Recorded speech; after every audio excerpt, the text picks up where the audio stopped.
Good morning, Raptor Freaks. Lexi Otts here. We lost to the New Orleans Pelicans last night. Now, all right, listen, you know what I do on this channel. When we lose a game and it's kind of disheartening, it's kind of a little bit, what happened? I like to shine a light. So let me shine a light a couple different ways right now, real quick. First of all, whenever we're playing a West Coast team, a Western Conference team, we got to remember, babe, close that door. She's already messing me up. I'm like 30 seconds in. All right. We got to remember that when we play West Coast teams, we only play them twice a year. And that when we play them, we don't necessarily have to worry about them for playoffs. That playoffs are very much the finals. You worry about them. Like they're a team that teams like San Antonio, Phoenix, the Lakers, they got to worry about the Pelicans. We don't have to worry about the Pelicans except for twice a year. And we're still going to get to play them one more time and even this series up here in Toronto. But the whole thing about like overreacting to losses to West Coast teams is stupid. First of all, because there's not a lot of we don't build our team to play the Pelicans. We don't build our team to play teams out west. We build our team to play the Sixers. We build our team to play the Cavs. We build our team to play the Celtics. We build our team to play the Nets.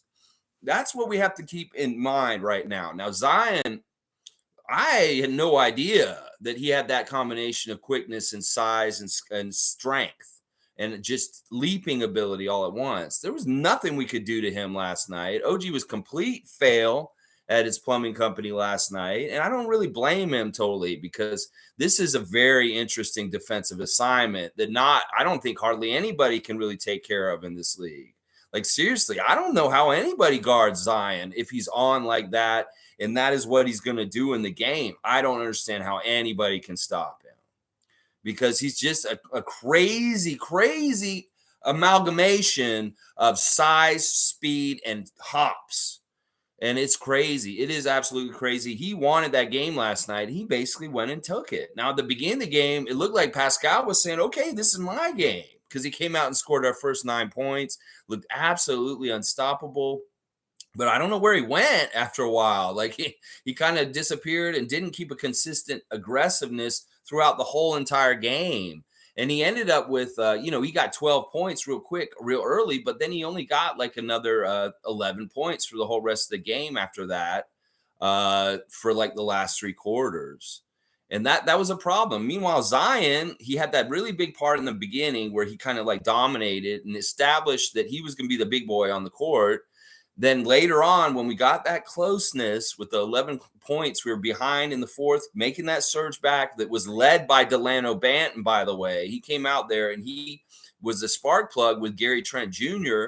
to get us even in the back of this game. Zion said, nope, I'm going to remind y'all that I can just do whatever I want and kill this right now. It was actually very impressed with Zion last night. Now, I will say one thing about Zion Williamson. If we play them again later this season, I really hope Precious is available because I think he can guard Zion. OG may not be able to guard Zion exactly right, but I'll bet you Precious can. And that if we had Precious in the game last night, we may have seen better results against Zion because he is a little bit stronger in some ways. And he seems like the kind of guy that can keep him in check a little bit better. Now, one of the things I would have liked to have seen Nick Nurse do last night, and I was right. I predicted the starting lineup. It was exactly what I said. It was going to be Scottie coming back in and Thaddeus staying in the starting lineup. I wish he had started Khem, though, instead of Thad, because at the beginning of the game, the New Orleans Pelicans established their presence in the paint and their size way too much between Jonas and Zion Williamson. That we needed Cam Birch to come out there and be a problem for like stopping them from establishing this at the beginning of the game. So that was a big problem. We needed to establish some sort of presence in the low post, and we never had it the whole entire game. And that absolutely destroyed us. It basically made it so it turned our defense inside out because our defense has to be like in between them and the basket. We have to keep them behind in between us. We cannot let them get behind us, as they say. Well, what Zion was doing was getting behind us at whenever he wanted to. It was at whim. He would get behind and pass, and there was nothing we could do. Once he does that, their whole offense is opened up and just ready to go. Now you couple in the dominance of Zion Williamson with what he was doing, and just a really, really blistering red hot shooting of the rest of the Pelicans. They really did shoot very, very well last night. In particular, Trey Murphy III, who was just a dead eye. I mean, the man had, what did he have for three last night? Holy crap. He was 6 of 12 from three last night, 50%, 26 points, 8 of 17 shooting for Trey Murphy III. Just a really good game by them. He was their highest plus minus. That combo of him and Herb Jones is very intriguing on the Pelicans. They're both different players, but they have very similar body types. And in some ways, I was getting them confused on the court last night. I would be like, oh, that. Then I was like, wait, Herb Jones shooting so many threes. No, wait, that is Murphy. And yeah, they're a very good little pair in some ways on the team together. But yeah, Murphy was really killing us. He absolutely destroyed us. So you get Zion on the inside, and then you got Murphy on the outside, and bam, you don't need CJ McCollum. You don't need Brandon Ingram. I think another factor in the reason why we lost last night is we took them lightly. I think that we saw the injury report, much like we did here on this preview yesterday. And we thought, well, this may be a little easier because there's no Brandon Ingram, there's no CJ McCollum. And I got that feeling from PASCAL's interview after the game last night that they took them lightly, that they did not understand that this was still going to be extremely difficult, even without two of those really good players. I like New Orleans, guys. I can't hate on that win over us last night. JV, it's so nice to see JV happy and on a team that's very good. And I want them to make some noise in the Western Conference. If they kick some ass in the playoffs this year and get far, I would be very, very happy for them. This is a team that I actually really enjoy watching. I think they are very, very good. And I can't hate on them. They're a great team. They build a good team. They have good players. And I want them to do well on the West side. Because, listen, they're not really our opponent. They're not really our enemy. It's really like when we play the Western Conference teams, it's a showcase, like a East versus West, but it's really they're not our enemies. Our enemies are the East teams, get it for sure, because they're the battles we'll have to take. Now, if we see the Pelicans in the finals, yeah, it's going to be more like, yeah, this is just like when we faced the Warriors in the finals. All right, let me get to y'all's comments. I'm sure you have a lot to fill up and say about this game tonight, last night, and also I'll look at the box score and talk a lot about that too. So Mason's here first. Let's see what Mason's saying. Rough loss for us. I knew it was going to be a rough one in the paint for us last night. My feeling was right. They have a very powerful player in the paint, and that just never stopped attacking our paint. Yeah, we never got a control on this. So we couldn't establish any kind of good defense because we could not control him in any kind of way. So what can you do in that situation if you don't have the baseline of basic like control over one of their players? Then it opens everything up for the rest of them. And Nick said that it was one of the worst defensive efforts that we've had all year. And it's true. We didn't find any kind of defensive semblance. I mean, 70 points by half, 100 points by third period, and we just held the Cleveland Cavaliers to 88 points overall for the whole game. That's crazy. Like, that is really a tale of two games. You can hold Cleveland to 88 points, and then you let the New Orleans Pelicans just explode and get whatever they want on the court without being able to stop them. So it was really interesting, and I kind of wish that Khem Birch has started, as I said. I think that his presence right away at the beginning of the game could have helped us at least kind of like do something to Jonas. Because I like Thad a lot, and I think Thad is a great starter for us, but I don't think this was the right matchup for him. He's not really a big, like he could do it, but we don't want him exerting his energy on trying to fight big physical guys. He can do it, but he's much better used in other ways where he's freed up to not have to worry about all that pressure, because it did kind of hurt his game in some ways. And he got beat constantly. He was ineffective at being a low post defender against Williamson and Valanciunas. So that's why I was like, get Birch out there. Oh my gosh. Let's see. Bishop's here. Good morning, freaks. And Mike is here, Logical Raptors Fanatic. Check out his channel on YouTube. Great stuff over there. Always quoting the good stats and telling you all about the salary cap. This man knows his stuff. Tough loss, but versatility is key. This is why we need heavies too. Healthy Birch on JV and the quick reacting for fast, heavy Precious on Zion was the guys we needed to lock down those defensive rebounds. Yeah, Mike, for sure. Precious would have been very helpful in this game last night. It's too bad he still seems like he may be almost a month away from returning because, listen, he is a piece that's unique that can do certain things that maybe some of the other guys can't. And I think he's the best guy to guard Zion, seriously, for in the future. And then, of course, you're right, Birch on JV. Why couldn't we line this up with the weight? In some ways, we needed to do that last night because they were throwing their weight around like it was nothing, and it really hurt us. Coolcast saying, good morning, Raptor-free crew. We missed Precious and Otto Porter Jr. in this game. On to the next game. Oh, well. When is minutes restriction over for my PASCAL? MVP PASCAL. I don't know. Like, he did get an increase. He had 30 minutes on Monday, and last night he had 34. So he got a 4-minute increase.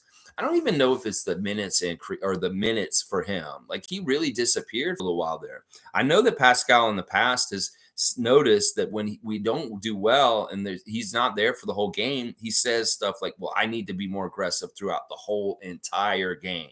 And I think that really was part of what happened last night.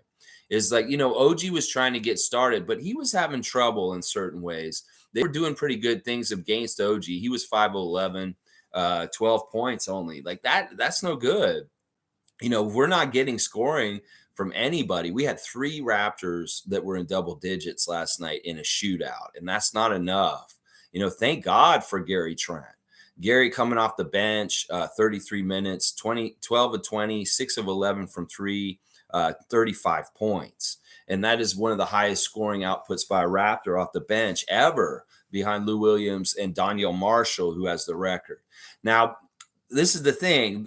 Gary's looked really good off the bench in 2 games. And in some ways, he's kind of like, it doesn't really serve him because he wants to be a starter.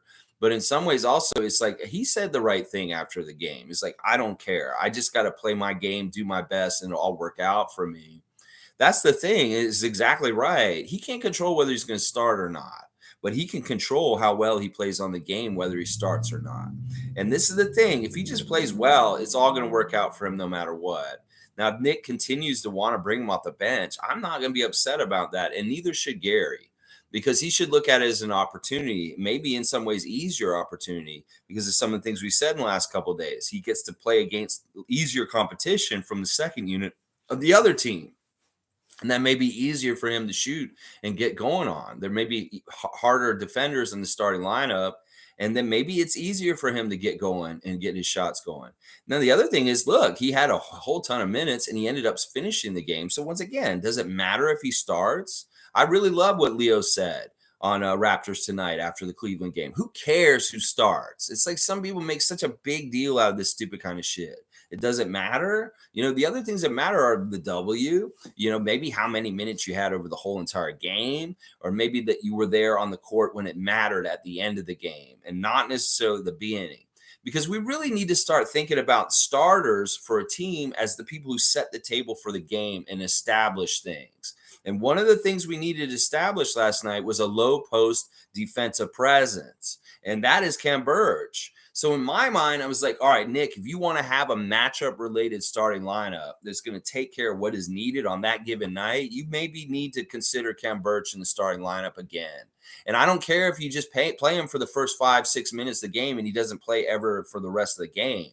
You just need him to get out there and establish that a beginning game, low post defensive presence, just so you cannot let this team just go crazy on us like this. And you bring him in later, it may be too late by then. They figured out too much, and it's working too well together already. So, man. All right, let's see. Nameless is here. Good to see Nameless. Remember, we must appreciate the good with the bad, because that stark contrast makes life worth living. If you never experienced defeat, winning wouldn't feel so great. I'm okay with this loss. I'm okay with this loss, too, to a degree. Listen, New Orleans has not been a good matchup for us in the last few years. In fact, they've won more games than we've won in the series against each other. over the past couple years. Some of it has to do with injuries. Some of it has to do with when they're catching us and when we're catching them. And, they've really matched up well with us in certain ways. It could be CJ McCollum, Raptor killer. It could be JV just really gets up to play against us. A lot of different factors could be involved in it. I want to see us beat them when they come here.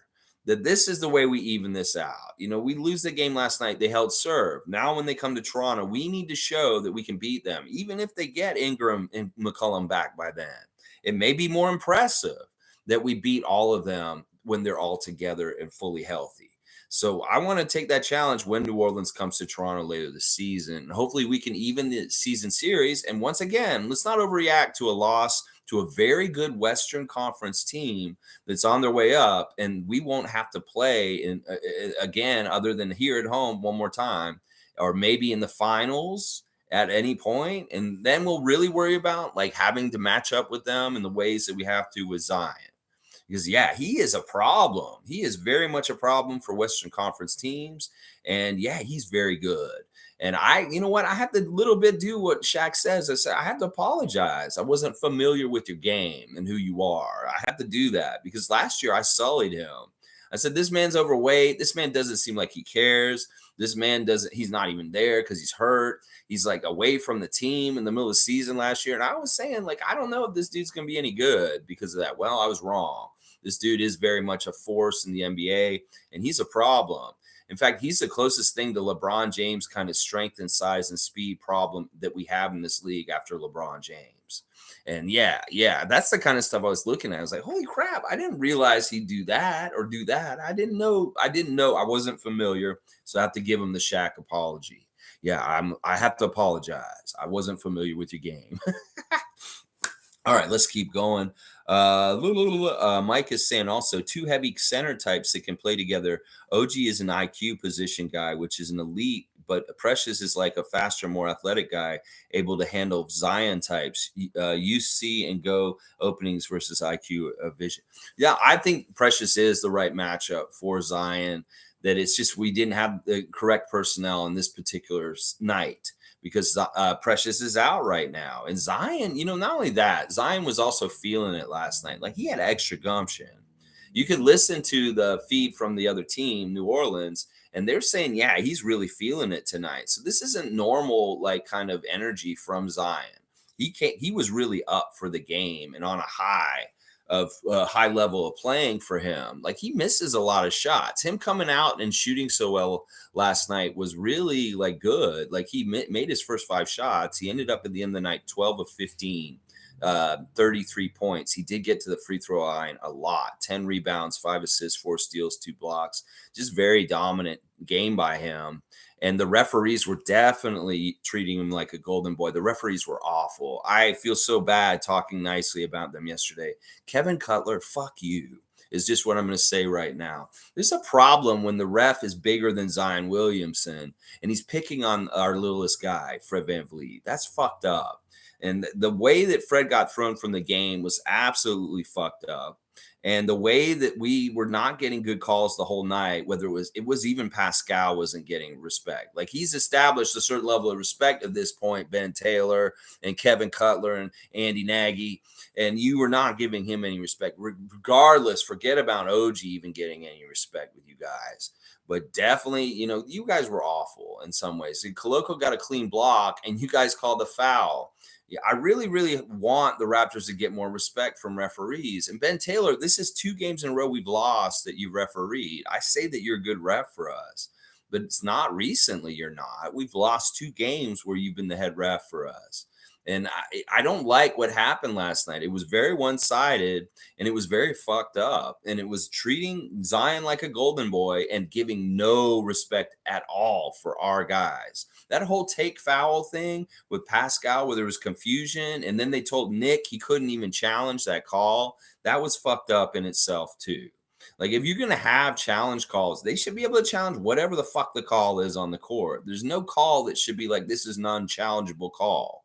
That just shouldn't be that way, NBA, because in some ways that makes it sound like you're strong-arming a decision. And I didn't even really see the replay of that take foul on PASCAL at that moment too much. So I can't really analyze it too much because they showed it once and then I didn't see it again on the broadcast. So I couldn't really totally analyze it and see if it was properly a take foul. So very, very suspicious game ref by them. And Kevin Cutler, you're a big dude. You're a very big dude. You should have a pretty maybe be a little tougher, a little more thick skinned. It's not so thin skinned. When Fred just was like, okay, thank you, finally. And maybe that's all he said because they finally got a call right. And they didn't like that attitude. So they threw Fred out within the first minute of the second half. That is really fucked up. That was a really fucked up thing. And in some ways, it smacked of a ref hit job yesterday. Not that we were doing enough to try and get past it, like to beat the Pelicans. They could have beat us on their own without the refs helping them. But the refs were also helping them. So it's like, what the fuck? It's like, listen, we can overcome all of that on a good night sometimes. But we couldn't even overcome Zion and his dominance and his establishment of us having no defense last night. And then on top of that, you're going to put a ref hit job on top of us also? Man, yeah, that's a tall order to come to overcome. Let's just put it that way. Let's see. Yeah, but I agree, Mike. The two heavy center types is a very interesting look in the NBA today because there's not a lot of that kind of stuff going on. Partly it's because of Jonas, just his presence being there, and then the crazy unique talent of Zion. I want to see these guys mess up some of the more established playoff Western Conference teams. I'm rooting for teams like New Orleans and Memphis this postseason.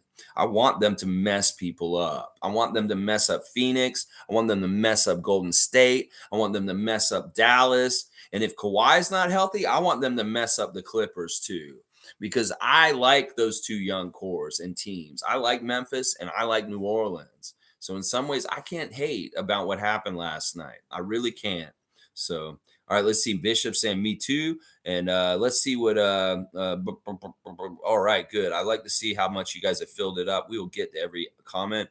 Mike saying Maxey, Ja, Zion, and former Siakam use the see and go attacking methods with their elite skills to become more unguardable, but that only take you so long. But we need guys that can play that young non-IQ. Mike, you got to clean up your subject, what you're saying. I can't understand totally what you're saying. It's a run-on sentence.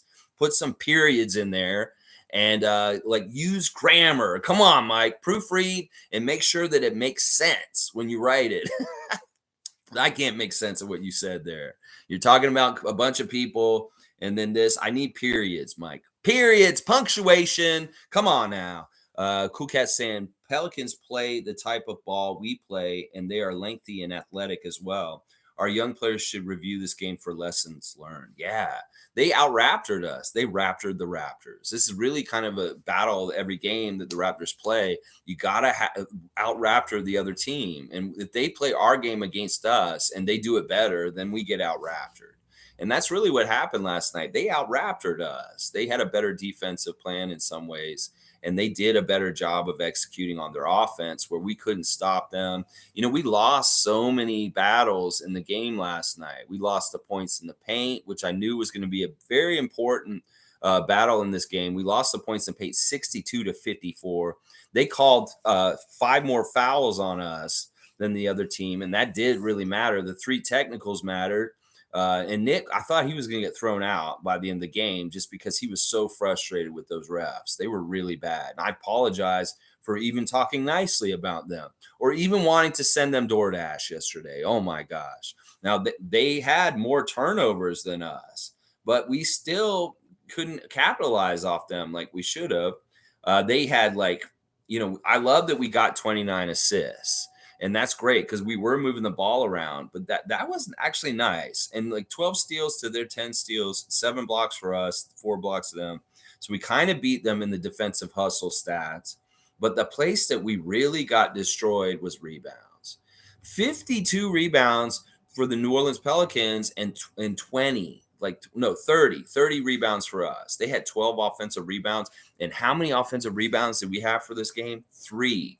And you know who we blame for this? We blame Jonas.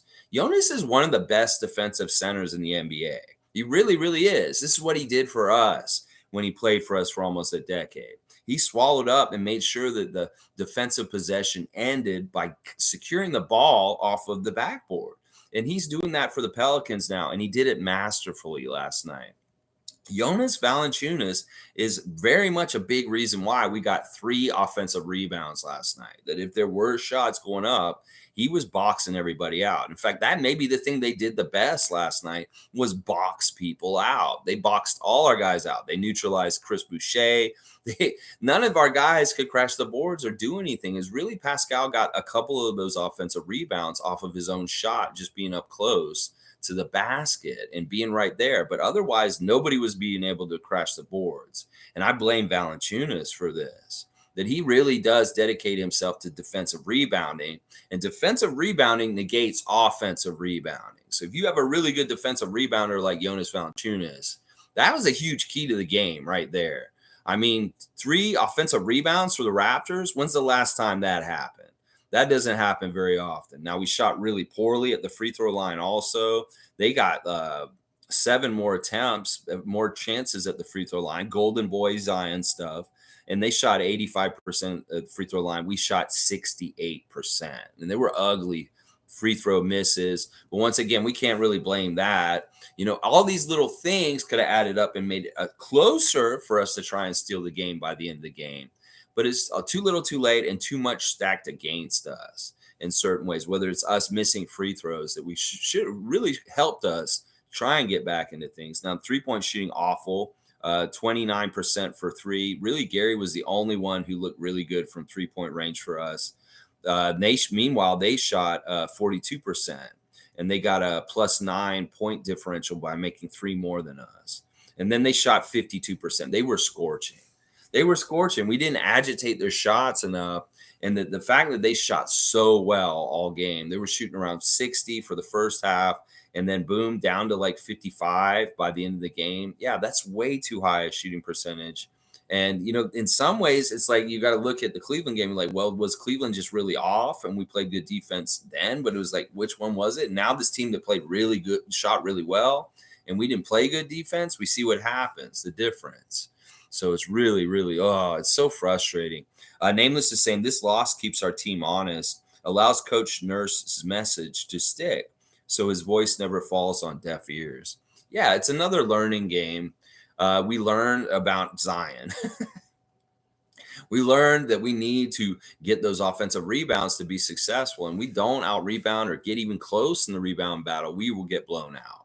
Because that is very, very important aspect of the way we play is getting rebounds, especially offensive rebounds. Now, I'll look at my 3 stars for the game are Gary Trent Jr. obviously was the star of the game for us. 35 points in 33 minutes. Whenever you get more points than minutes played, you are doing fantastic. And it was just really nice to see Gary get in a groove and make a bunch of shots and just fill it up. He was really the guy who was just kind of keeping us involved in the game in any kind of way. 12 of 20, 6 of 11 from 3. I really love seeing that. He woke up, and I don't know how Gary feels about this. Like, Gary, what is it? The trade-off? Do you need to start? What if you have games like this all the time off the bench where you are able to score 30 points or get like a high scoring average off the bench for the rest of the season? I don't know. I think that if you play this well and consistently, you're going to get your starting spot back. So either way, you don't lose. You need to play all out, not sulk that you're not starting now, and do what you did last night. You're going to get your starter spot back. Or if you don't, you're just going to play at a really high level, and it's going to be great anyway. So I don't think you can lose if you just play this way. So keep going, Gary. Don't be discouraged that you didn't get back in the starting lineup last night. Just keep going. And I know you will. You're a very good pro, and you understand all this. You're not immature. You understand that you just need to do what's best for the team. And if you do what you do and you play really well, everything's going to work out for you no matter what. And I really do believe this. Now, my second star of the game last night is PASCAL. And it's not that, like, really he had a super outstanding game, because he really didn't. He disappeared at some point. But he did shoot 9 of 16, 4 of 5 from free throw range, 6 rebounds, 4 assists, 2 steals, 2 blocks, but 5 turnovers, 23 points. Now, Siakam was very interesting because at the very beginning of the game, we were all giddy. We saw him come out there and he was just picking them apart, doing whatever he wanted. He had like 12 points very quickly. And like I said, then he went away. I don't know what happened to him. He just disappeared. He didn't continue to do what he was doing so well right at the beginning of the game. He should have been trying to do that at least a little bit in each quarter and getting higher and higher score. Now, I know Pascal, and like I said in the past, he said, sometimes I'm not aggressive enough throughout the whole 48 minutes. And I think this was a big problem last night, that we needed you to be just as aggressive as Zion. That in some ways it was Pascal versus Zion last night. Pascal, you came out and hit them first in the face. Bam. And it was nice. In fact, it looked like you were going to dominate this game right on through the whole thing. But at some point, Zion said, no, I'm going to be the guy. And I'm the man. I'm the superstar. I'm the number one player on this court tonight. And I will be the one who's winning the game for my team. And that really is what you have to think about it in some ways, Pascal. That Michael, in the back in the day, Michael Jordan would see who the other guy on the other side was, Isaiah Thomas. All right, Michael versus Isaiah. Well, who's going to outscore who and who's going to carry their team to the W? You've got to take this on. If you're going to be the man, you're going to talk about God's plan and saying this is easier for me now. Well, go and show it against the superstar of the other team, because it really is going to be like on Friday, it's going to be you versus Kevin. You're going to have to really like think about it this way, Pascal, when you get to this level of superstardom, is you have to beat the other superstar on the other team and be the absolute best player on the court for that night. And that is what we lacked from him last night. Now, we didn't have a whole lot to celebrate from last night other than Gary. So I have to give Pascal the second one just because of the start. He came out so dominant. But I really am upset with him because he disappeared at a certain point. And my third star is Juancho. Juancho Hernan-Gomez did not start last night, but he still had a huge impact. He had 23 minutes, 9 points. He was one of our few plus minuses. He was a +2, and he was 4 of 6 from the field, so he shot a good percentage. He got 1 3, 3 rebounds, 3 assists. And just like kind of moving around once again. And just like he was also passing very well last night. He found a couple people for good passes. And it was fun to see him versus his brother. And, he was the third star to me. So that's my 3 stars for the game: Gary, Pascal, and Juancho. And I mean, I can start picking apart the other guys and what they did out there. It's just sad. Like OG being the only other guy with double digits, 3 guys with double digits is just pathetic. There's too many good players on this team to not get more people in double digit scoring. And even OG struggled to get 12 points. That's not a good game for him. So it might as well have been single digits. And it's not like he did anything to stop the guys on the other side. They shot so well and they did too much. And it's too bad. And Fred was negated. It's really weird. Scottie and Fred both had really bad games last night. Scottie was 1 of 7, and Fred was 1 of 8. Fred was 0 of 7 from 3-point range, but he did get 6 rebounds and 6 assists, only 2 points for Fred. So you can understand why Fred was frustrated with Kevin Cutler and Ben Taylor and Andy Nagy. And that, I understand why he was on them. And they were telling him, it was like, look, you need to call it the same way at both ends of the court. That when you see, Pascal getting hammered or slapped on the arm, you can hear it. And we're not getting anything. You see Chris Boucher thrown to the ground by the end of the game, and they don't call anything. That was just even more bullshit. Now, I'll tell y'all right now, Chris is okay. Nick said in the interview after the game that Chris is fine. So I don't think he's injured or anything. That the fall looked bad and he laid down there. But he may have laid down there for dramatic effect a bit, just as a statement about how the game had gone with the refereeing. Sometimes players will do that. They'll milk it, kind of like a soccer or a football player would do on a football pitch. When somebody, they fall down, they really milk it. I think that was a little bit of what Chris was doing in that moment where everybody was scared from him getting thrown to the ground by Larry Nance Jr. But there was some dirty shit going on, and they were allowing New Orleans to do dirty things. And it sucks. It sucks so bad because I really misled y'all with the ref report yesterday, and I feel bad about it. They statistically should have favored us, but they had honestly had an agenda to protect Zion and treat him like a golden boy and then not give us any respect. No respect with calls, none whatsoever. And that is why these guys got mad, and that is why Fred got ejected. So, oh my gosh. All right, let's see. Mike's saying also defensive role when we face those guys. Ultimately, those aren't playoff teams, but we need to have the versatility to not have a team use a version of that strategy and use heavies against us in a key game. Well, what I'll say, Mike, is Zion is one individual in this league, and he's very specific. And that's the thing. It's like we don't want to build our roster around just trying to stop Zion if he's somebody that realistically we don't have to worry about regularly. And I think that he is a very special case. In fact, my eyes have been open to his talent now. And I do understand he may be one of these players in the league that is a kryptonite for our team in particular. But there may very, very well be like 3 in the whole league, and he's one of them. And I don't know how important it is to Bobby Webster to build a team for beating Zion at this point. So I'm not really worried about this. Once again, it's like this is going to be a problem for Western Conference teams in the playoffs if they have to play New Orleans and deal with this. But he still hasn't totally established a consistency for a long period of time. And that's part of the reason why he's unknown to me. It's like I don't see him play that often. He's been hurt so much last couple of years, and then finally seeing this. Okay, whoa, my eyes have been open, and I have to give the Shaq apology. All right, let's see. Tom Duke is here. Let's see. Stand tall, freaks. Last night wasn't indicative of our squad. Giving up 40 in the first. Come on, boys. Humbling moment for sure. We will know how good this team is by their response. Yeah, well, all right, let's look at this. We have to have a short memory. We learn from what happened. Maybe we take some tape. Scottie had a tough lesson last night. It was weird because Scottie had an interview before the game during the day with Savannah Hamilton, and he kept saying that he's really emphasizing defense, that he cares about defense tonight. Well, he didn't care enough about it last night. And it's weird because he didn't get to play a lot near the end of the game. Nick thought about bringing him back into the game, but he didn't. It just was not a good game for Scottie. He just kind of seemed lost out there and wasn't doing a whole lot right in different ways out on the court. And it's too bad. But in his interview during the day, he was talking about, I want to be very defensive oriented for the day. And we didn't really see it in some ways. And it's too bad. All right, let's keep going. Mike's saying, salute real ones, Project Truth always. And Willie Green is a solid coach. He adjusted on the fly against Birch, muscling JV out.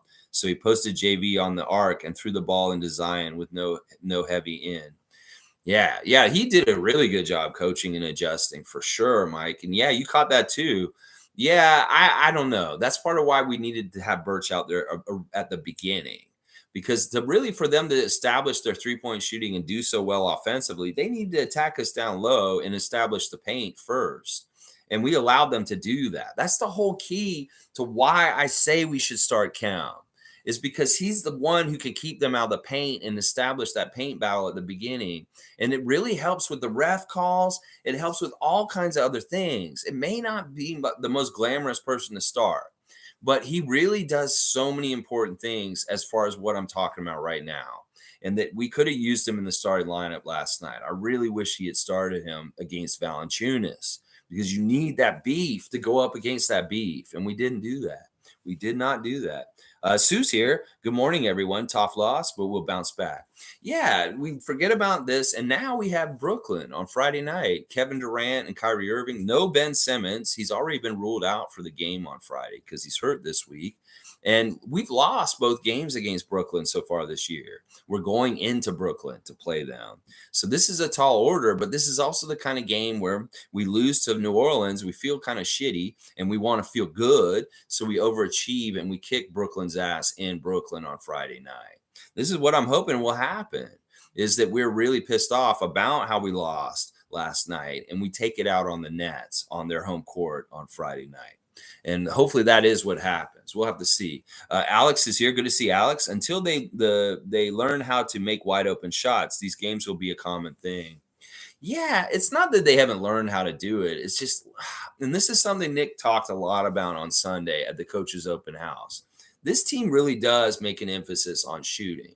I know that it doesn't seem like that. And sometimes we worry, it's like, oh my gosh, we're so bad at shooting. And we see other NBA teams that make all their open shots and they're very disciplined and they seem like they have shooters that are very capable like this. Well, this is just we're very much on a microscope on our team. So we really do see the bad periods. Other teams have bad periods too. It's just that we're not really paying at close attention to them like we do the Raptors. So the issues with our shooting, well, we could say Cleveland had a night like we had last night with their shooting on Monday night. It happens to all teams, but because we see it so much in our face, we think it's just something we deal with only on our team. Other teams have bad shooting nights too.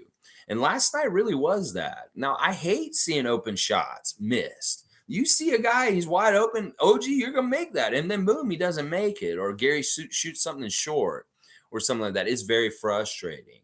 But I want to tell you, Alex, that this is very much an emphasis by the Raptors coaching staff and the team that they work on shooting like crazy. It's an emphasis, is one of the most important things that they work on. And they work like 80% of the practice I saw them run on Sunday was shooting drills and was all shooting oriented. So it really is that these guys just got to get dialed in, get in a good rhythm. Some of it is maybe they need to work on doing a dribble to get the rhythm to shoot. Or maybe when they get the pass from the other player, that the player needs to pass it with a rhythm to it so that they can go naturally into their shot so that they have a better percentage that they're going to make it.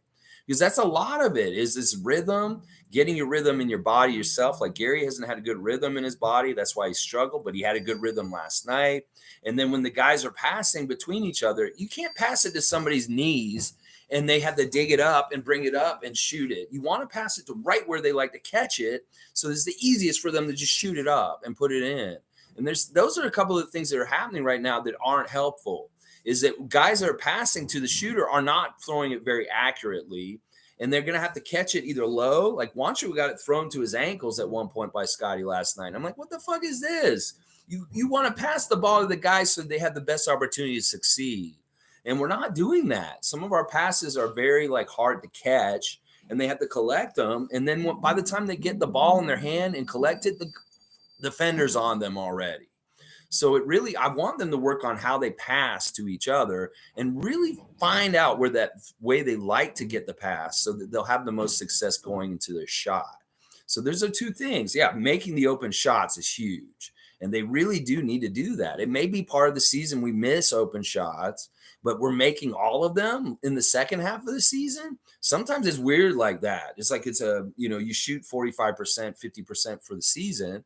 Well, that 50% that you miss may be in the first half of the season, and then 50% that you make is later on in the season. Now, I just want to calm you down about the shooting. They work on it very hard. It's very much an emphasis. And yeah, it's frustrating. And you're right. Until they learn how to make these wide open shots consistently, we will be having a hard time to win. And we win in spite of it sometimes. It's crazy. Tom Duke saying we should have had a plan on offense. Tiring out Zion would have helped maybe. And we know JV. Listen, the thing about this is, JV we do know, but he wasn't really as effective as he's been in the past against us. I've seen him have like a 30 and 20 game against us. And Zion, I don't know if we could have done anything with him last night. He was on a mission, and he is that particular physical specimen that's just hard to contain. I don't know if OG had a low biorhythmic energy to himself for yesterday because he wasn't or maybe he's just this isn't the kind of person that he can cut the water off on. That maybe this is OG's kryptonite. He can guard maybe many, many people in this league, most of them. But Zion might be in that one little percentage that he can't handle. And it's just because in some ways he's stronger than OG, and maybe he's just slightly faster than him also. And that's scary to think because OG's so good in both those departments. But that could be part of it too. Let's see. Van Hoot saying they will get Wemby. Yeah, keep dreaming. Come on, man. Neither one of the teams that we watched play last night are getting Wemby.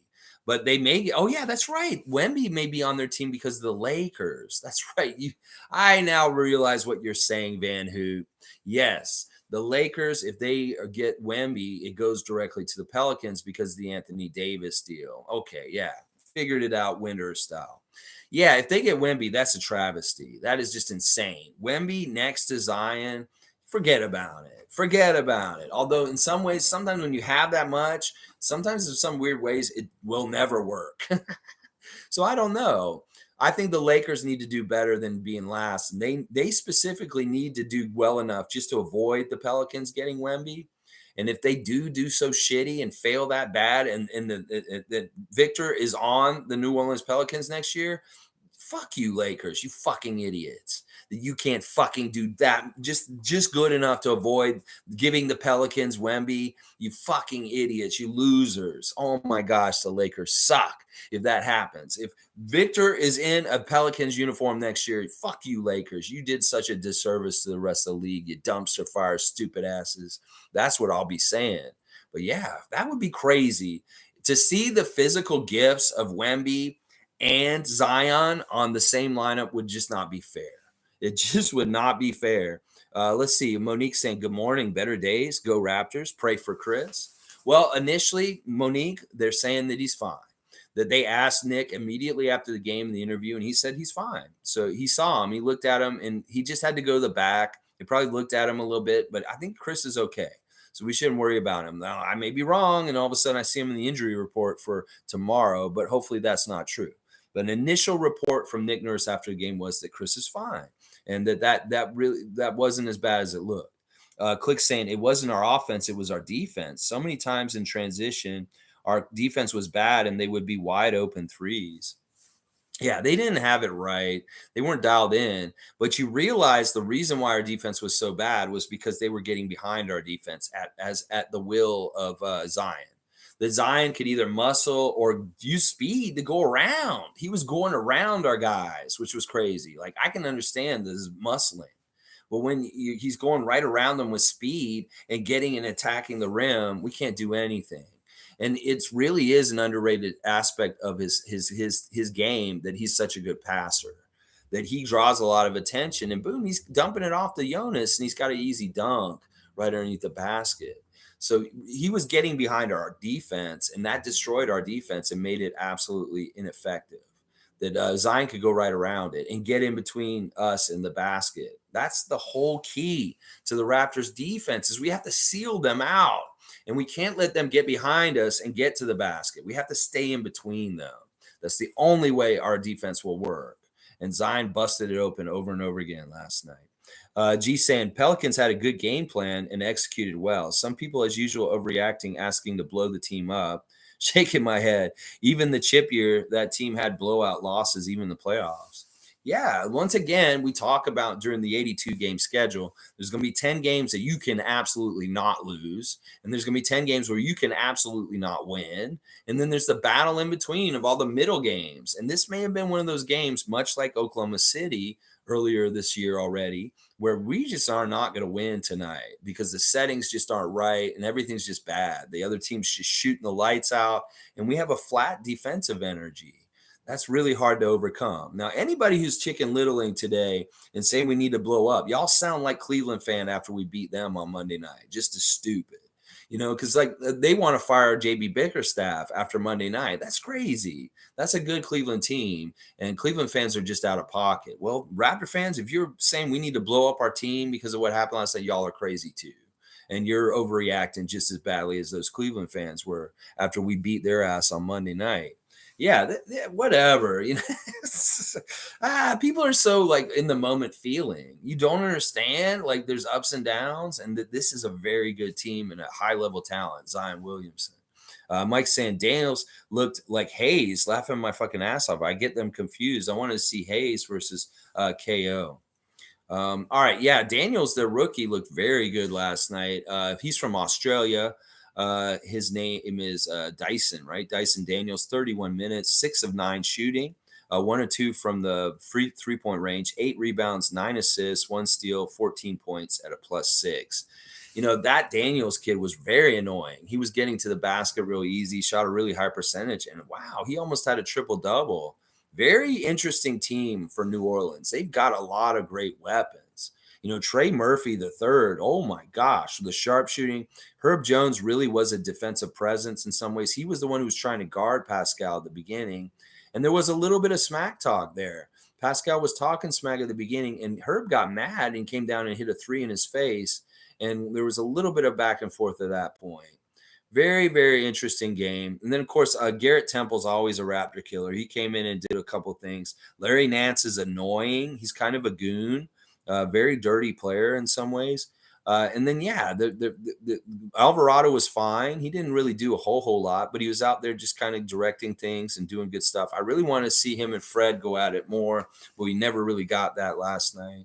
Let's see. G saying Gary answered the bench question well. Reporters, of course, made it a thing. He said, whatever the coaches needs. Yeah, exactly. Like, listen, y'all put status and idea, like you project your own ideas of what people would be slighted by in your life. You're crazy. You may see somebody in life and you may see them get treated some way or something happens with them, and maybe they don't see the slight themselves. Like, why do you want to put that slight on other people when they don't feel it? They're ignorant to it. Maybe they don't even understand it. And sometimes you mess people up in their mind. It's like, oh, wait, maybe I should be upset about that. And you mess up a balance in their life already. That they had it all worked out and you don't know the whole details of their situation and why it is that way. But you come in and say, I wouldn't let that person treat you like that. And then they're like, yeah, you know what? You're right. And then boom, all of a sudden they lose their job. Stop transferring your own ideas of status and what you think with the starting lineup, Josh Lewenberg. Stop doing that, Michael Grange. This dude is okay with what's happening. In fact, I'll bet you it's different than what happened in Portland with the Trailblazers. Trailblazers probably didn't tell him what was going on and kept him in the black and didn't understand. Oh, you're just not starting tonight, Gary. Oh, we need you to start tonight. He was jerked around. I'll bet you that Nick Nurse is very upfront with him. And he's on the same page with him, obviously, because he felt comfortable to come out there and bust out 35 points off the bench. So there's no problem here with Gary coming off the bench or starting. In fact, I like the idea of him being able to do either, considering if there's injuries and we want him back in the starting lineup, or if we do want more of a scoring punch off the bench. He's very good for this, obviously, because he's instant offense. And we needed more instant offense off our bench. We talked about this all last year. Like, Gary comes off the bench, this could be very good for the team. Well, we're seeing it now, and it's actually true. So, man, any way the media can cause problems and ask stupid questions, they're going to do it. And they were doing that last night. Like Doug Smith, Mike Ganter, Eric Kareen. Fuck y'all. Fuck y'all once again. Y'all piss me off. And you're really pissing me off lately with your dumbass questions. Good to see Isaac Campbell. Van Hoot saying they should have started Koloko. He did all right in the game as a rim deterrence and could use more reps. Pelicans will potentially go to conference finals depending on matchups. Yeah, I could see this. Seriously, there's a lot of good Western teams, and they are one of them. Now, starting Koloko, I don't know if I would have done that. I like him as another look coming off the bench, and maybe I would have played him more minutes last night. But I don't think I would have started, because it really is that defensive seal you want. And he's too much of a screen door in some ways because of his skinniness, that he can't really, he can block and kind of come from the side and get the shot, but he's not going to be able to muscle anybody the right way, especially JV and Zion. So it's kind of like you want to bring in a different kind of defensive look in the middle of the game after things have been established. And then he's just like a rim protector kind of roaming around.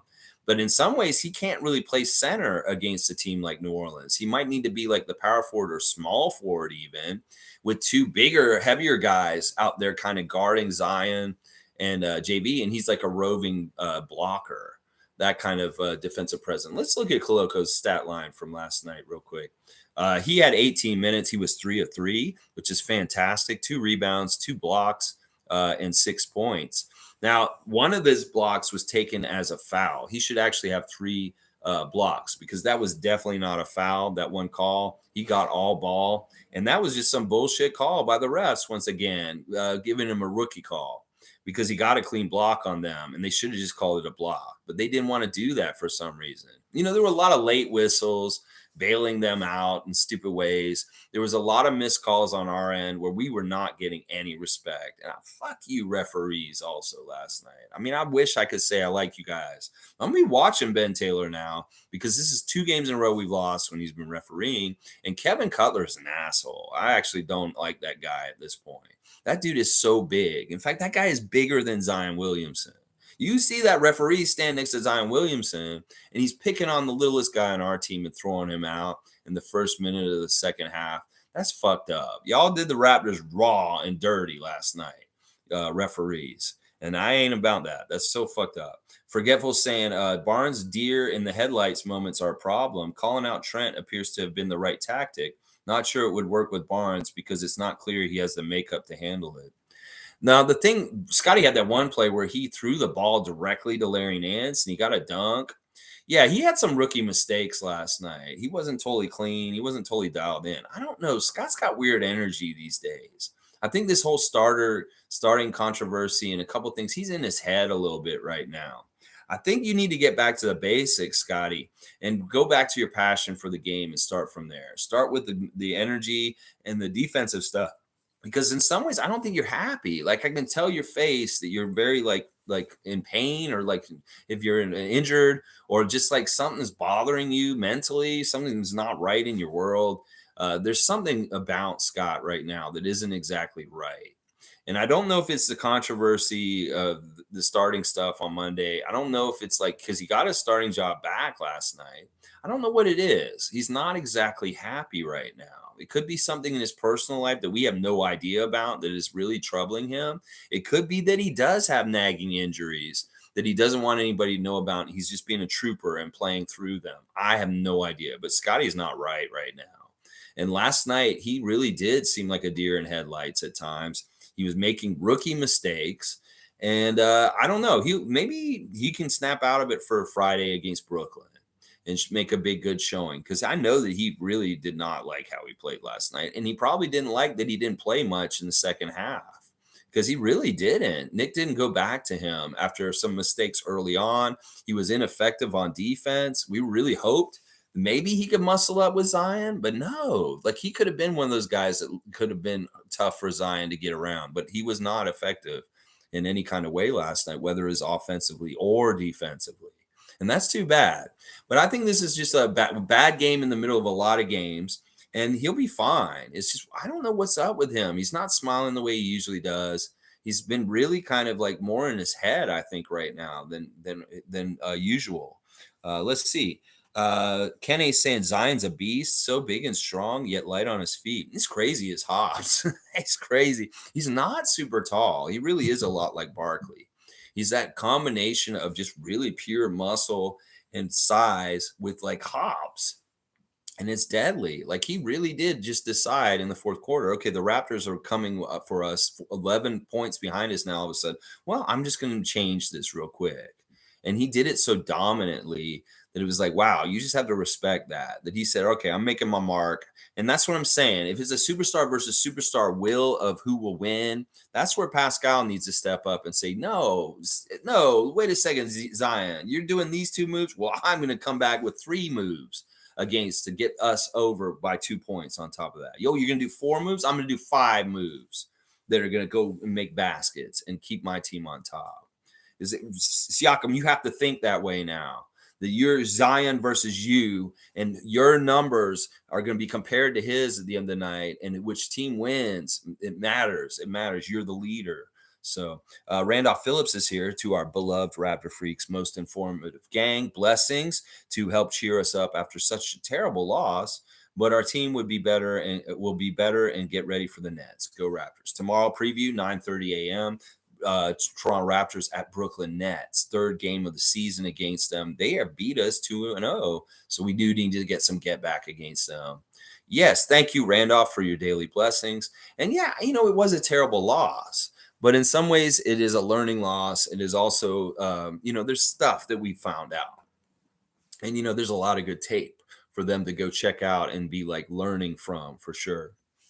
Nameless is saying, remember, we are never as bad as we are at our worst, and never as good as we are at our best. That's exactly right.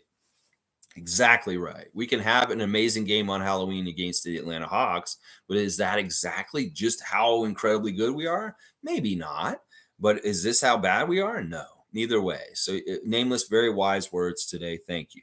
Monique saying, anyone shitting on Gary Trent in the past better stop now. Way to go, Gary Trent Jr. Yes, Monique, you say it. You stand up for Gary. And Gary, stand up for yourself and have an impressive game. I kind of wanted him to beat Donyell Marshall's record. That could be one of the cool things. Gary, you keep coming off the bench. If you get a 40-point game, you'll get in the Raptors record books. So you want to game the system for whatever situation Nick puts you in for you to be successful and just look badass no matter what. So you get that contract you want next summer. Let's see. G saying, I didn't think the starting lineup matched up well either. They had their way at the rim, learning lessons for Nick as well. Yeah, I think so. Like Thad's good for certain matchups, but I don't think he's good for like a real center. Like when we play like Denver or even Philadelphia, I don't want to see Thaddeus as our starting center. He's really not a true center. He's a power forward and maybe even a small forward to a degree. And when he has to match up against somebody the size of Jonas Valanciunas, he's going to lose. Jonas is stronger, he's taller, and he gets those rebounds before we do. And that's why we need some sort of other strategy. And I really do think Birch was the right call instead last night. And he just didn't have the guts to do it because it may be that there's so much controversy about the starting lineup. Now, all of a sudden, Khem Birch is involved in the whole mix. Well, maybe that'll make them think, oh, wow, he's just going to go with whoever he feels like on any given night. And that nobody's really an established starter except for our 3 core champion guys from years ago, Fred, OG, and Pascal. That the other spots are open for other people to be slotted into depending on the matchup. I think that would be the smart thing to do, Nick Nurse, for sure. Click saying, my concern is that we've seen too many of these games already. Yeah, I know. It does seem like they're games that we could have won or games that we should have won. But then again, how do we know what these games are? And can we gauge this still against last season and where we were at this point with our record last year? Because we weren't above 500 at this point in our record. We really weren't. So we're doing better than we were last year. So we got to kind of look at it in that context too, Click. That like, let's think about where we were at this point last season and how much ground we made up in the new year in the second half of the season. And then maybe, if we're doing this well at this point, that's pretty good. Like, let's go look at the NBA power rankings just came out this week. Toronto is now ranked number 12 in the ESPN power rankings. Tim Bontemps is writing that we were 16th last week. So they bumped us up 4, and that's really because Pascal came back. He says Toronto can push ahead after surviving the last few weeks without their all-NBA forward. He called them an all-NBA forward, y'all, not an all-star. He said all-NBA. It has to be considered a success that the Raptors will sit within 1.5 games of third place despite a series of injuries a quarter of the way through the season. That's what Bontemps is saying. Once again, he sees the whole picture of what's going on with us and realizes we must be really good considering how we want 50%. That's how we ended the month of November. Right down the middle, 7-7 on the main squad and 4-4 on the 905. All right down the middle, 7 wins, 7 losses, 4 wins, 4 losses. Crazy. A 500 month without Pascal Siakam for the bulk of it? That's not bad. That is not bad. Now, as for the 905, they're playing today. They're playing tonight in Delaware against the Bluecoats, and it's the second half of their first part of their season where they play 16 games, and the record after these 16 games will determine whether they get to play in the showcase tournament around Christmas. So they're going to have 8 more games in December before that. And it's real important that they win a lot of them because being 50-50, 4-4 is not going to cut it. They won't get into that tournament.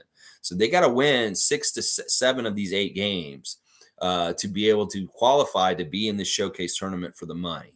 So you go 905, Delaware Bluecoats tonight, Philadelphia's G League team around 7. So they have a game today. So check that out later. But yeah, very even month for the Raptors on both levels. 7-7. We ended up being 500 in a month where we were missing Pascal. And we're 1 game above 500 overall for the season. Whereas last season around this time, I think we were like 2 or 3 games below 500. So we can keep perspective in relation to like last year. Now, one of the things is our schedule this year is so jerky. Like it's very herky-jerky. We're having a really hard time launching into some streaks. In fact, we haven't won 3 games in a row yet this season. It's very much like win 2 games, lose a game, win a game, lose another game, win 2 games. We haven't won 3 in a row. And a lot of that is the herky-jerkiness of like being on the road, coming home, this and this. And then another factor is we're not a good road team this season. our road record is not normal for what recent Raptors teams have been like in recent years. That Tampa year, we were road warriors, ultimate road warriors. We played our whole season on the road. And then the next year, we were a very good road team last year. This year, we're not a good road team. And that's really weird to me. We need to dedicate that whole road warrior mentality back to us. But this may be more symptomatic about the whole NBA in some ways, that all teams are very good. There's not as many bad teams in this league anymore. And that home court advantage really matters because a lot of teams do not have good road records at all this year. There's very, very few teams that have a winning road record in the NBA this season. So there's a lot of different factors that are adding to why we're not able to get a long streak, 3+ games. We're not able to win on the road right now because the NBA is just better. It's crazy. I don't understand it. Like normally in the NBA, you have really shitty teams that are absolutely a cakewalk. You know it on paper and you walk in and it is exactly what it is and it's done. It's not like that anymore. Detroit, Houston, the teams that are at the bottom of the league, they're not slouches. These are teams that they're dangerous and they will beat you on any given night if you don't come with the right effort. So this year is actually very difficult in some ways between the schedule being so herky-jerky and crazy for us with the travel and the weird days and how they're doing it for us. And then the teams are all better in the league at this point. Everybody's improving and the competition is just so much more intense. So there's a lot that has to do with a lot of the things that have happened with them. And sure, there's a couple of games clicked where we could say, oh man, I wish we had won that Atlanta game in Atlanta. There's always going to be games like that throughout the season. And we may feel like regret about some close games that we lost already this season by the end of the year. But it is what it is. The journey is as it is and as it unfolds. And we just got to make the best of it and get our record right and work on our road record and try and get some sort of win streak at some point soon.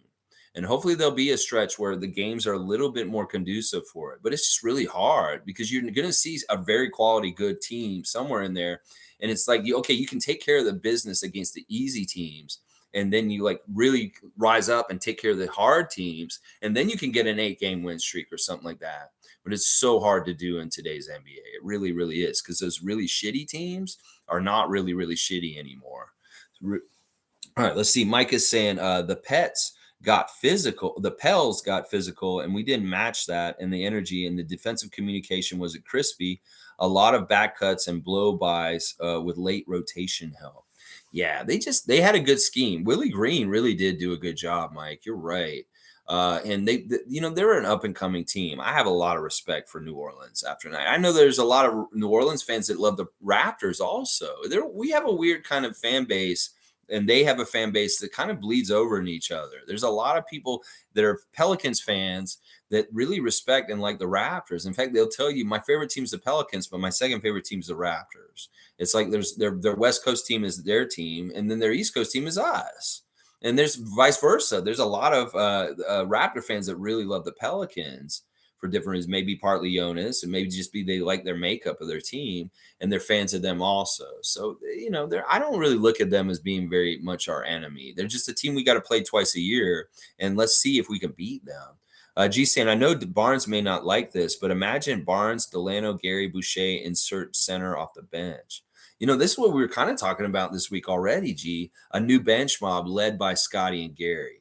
That these guys are so good and they should probably be starting. But if they aren't, can they lead their friends like Delano and Justin Champagnie, Chris Boucher as a new bench mob? That this could really be very fruitful and be very much the same kind of effect as the original bench mob with Fred and Pascal. So I don't know, like if Nick can sell them on this idea of being a new bench mob, this could be very good development for our team. And hopefully it can happen because it would really work. It would look a lot more like the game against Cleveland on Monday night, that we would have like these youngsters buy into being like their own unit and really taking ownership of their time on the court and being just as elite level as the starters when they're not out there. Evelyn saying, good morning, Raptor Freak crew. Any update on Chris Boucher? Let's go, Raps. No official word. I don't think he's hurt. I think he'll be fine. I think that it just looked bad right at the end because Nick said he was fine in the interview after the game, Evelyn. So hopefully that assuages your fears. Nameless saying, Click, we played like 3 games with a full roster. Your concern is a little misplaced, pal. Well, Click is always kind of like looking out for this kind of stuff. Click did this all last season too, and I don't blame him. In some ways, you got to be vigilant and worry about stuff like this. You don't want to lose too many close games that you were winnable, like the Atlanta game. You want to get as many W's as you can. Like, we're too close to 500 right now. We'd love to be closer to Boston and Milwaukee, and these are the ways we think about it. So, I mean, his concern is fine. There's nothing wrong with being concerned, especially when, these are maybe like I'm concerned about a road record right now. That we should be winning on the road at a higher clip than 3-8. That's not good enough. We should be having a better record on the road. So there's different things to be kind of concerned about. But listen, don't get it twisted. Click is on board. He's a Raptor freak, and he believes in this team. It's just that he wants this team to do well. So Isaac's saying JB and Zion duo exposed us, leaving us looking for answers. Precious on Zion could help, but traditional centers like JV are always a mismatch and nuisance for us. We weren't 100%, but lessons were learned. Yeah. I just think, like, once again, Khem Birch. I'll say it until I'm blue in the face today. Khem Birch, Nick Nurse. Khem Birch. Just put him out there. That man is a real center. He's the closest thing to beef that we can throw around against Jonas Valanciunas that make it kind of helpful. Because Jonas on the down low really was dominating too. Zion was more overtly dominating, but Jonas could dominate just as much as he could on the court too. Because it's not like we had any answer for him for his just like put back dunks or the way he boarded over us the whole game. Like, what did Jonas get last night as far as rebounds? He got 13 rebounds. Yeah, he was swallowing up all those defensive rebounds, so we could not get any offensive rebounds last night. He killed our offensive rebounding stat himself, Jonas Valanciunas, last night. Shane Waters saying, Nameless, we have not played a single game with a full roster this year. Not a single one. Yeah, that's true. That's true. Yeah. Click saying at Nameless, regardless of who you're missing, getting blown out like that should never happen. Yeah, will probably lose, but in that fashion is very bad. Yeah, we want to lessen and I'm really glad we made a rise up to try and make it closer. And they did seem like they may have possibly been able to do Mission Impossible and come back a bit, but Zion closed the door on that. But I really do credit Delano coming in and being a real spark plug once again. That Nick kind of gave up on the starters and the guys that he wanted to play in the third quarter, and he said, well, let's just try guys off the bench. And he brings in Delano and Juancho and Gary in that little unit, and they just started like doing good things and making some ground up, getting it from like a 30-point lead to like an 11-point lead. And that was nice to see at least. They didn't get over the hump. There wasn't enough good stuff going, like making free throws, making open shots to get them up and over and, actually very close. But at least they played hard and they did close the gap a bit. And, in some ways we won the second half. Like, we outscored them in both quarters of the second half. We outscored them 61 to 52. We outscored them in the second half. Now, in the second quarter, they played really good defense on us, and we had a really hard time scoring. We only scored 18 points to their 34. And it's absolutely crazy that they scored 74 points in the first half. That is absolutely unacceptable as far as defense. That is no good. So, yeah, listen, Click's right. You don't want to get blown out like this. And at least they had some gumption to try and close it up. At the end of the game, what did the score look like? 126 to 108. Okay, that's an 18-point loss still. If we could have made it like 10 points or 15, under 15, that would have been better. Let's see. Mike's saying his defense is pylon level, though. Not going to lie. Zion will be a one-way player. In my opinion, an offensive force, but in the playoffs, I don't know. The refs rewarded effort and physical, but they were over-rewarding it. They were really helping Zion, and I think you're right. In some ways, maybe he isn't a good defender. But this was the way this matchup was set up yesterday in the preview. It's like they don't play very good defense, but they're going to try and get in a scoring match with you. And they really did that. They took it off with the scoring. They shot too well. That Trey Murphy, the third guy, shot way too well. And Zion was not missing either. And boom, they're outscoring us. We can't keep up with their scoring. And it was a scoring race. We didn't need it to be a scoring race. If it had been a half-court defensive slugfest, we would have won this game. But because it got into a high-paced, they were able to score at will. We couldn't shut them down or anything. We're going to lose because we couldn't keep up with the firepower of Zion and their 3-point shooters. Savage is saying, Sky's embarrassing. Refs weren't at fault. Zion was aggressive, taking on 4 guys at once. The refs were at fault to a degree. And, they really don't respect OG and Pascal correctly. These guys need to be getting to the foul line way more than they are because they're getting hit and they're not rewarding them or anything. Like, let's see, Siakam got 5 free throws last night, 4 of 5. And Anunoby only shot 1 free throw last night, 1 of 1. Now, that's unacceptable. I'm sorry. That's not fair. And the refs were definitely treating Zion like a golden boy. Now, sure, he was going against 4 guys and he was beating 4 guys too. And that is impressive. But, they were really like, he got so many more free throws than us. And that's insane. He got 12 free throws. In some ways, he got almost as many free throws as our whole team. So, yeah, the refs were fucked up. You're wrong on that one. Now, why do you want to say Scottie's embarrassing? I mean, he did make an embarrassing play where he passed it right to them and they got a layup. That definitely was embarrassing. He would say that. In fact, he may have been just as embarrassed as that play as when him and Precious knocked that ball in together on the other team's goal by accident last year. So, Scottie just had a really bad game last night. It's too bad. Lion Hunter saying Pelicans didn't really expose us. There's not a lot of teams with a Zion JV front court. Not worried. It's just a bad matchup. We just didn't play hard. Yeah. Exactly what Lion Hunter is saying here. Exactly. There's not a lot of teams that can probably deal with these problems like we can't either. And this is a common thing. And like you said, also, we were not going to have to play them probably too much. But when we do play them the next time, you don't think that Nick Nurse is going to try and do something different to Zion and JV to negate that kind of dominance around the basket? He will figure something out. And it could very well be that Precious is available at that time and he really helps.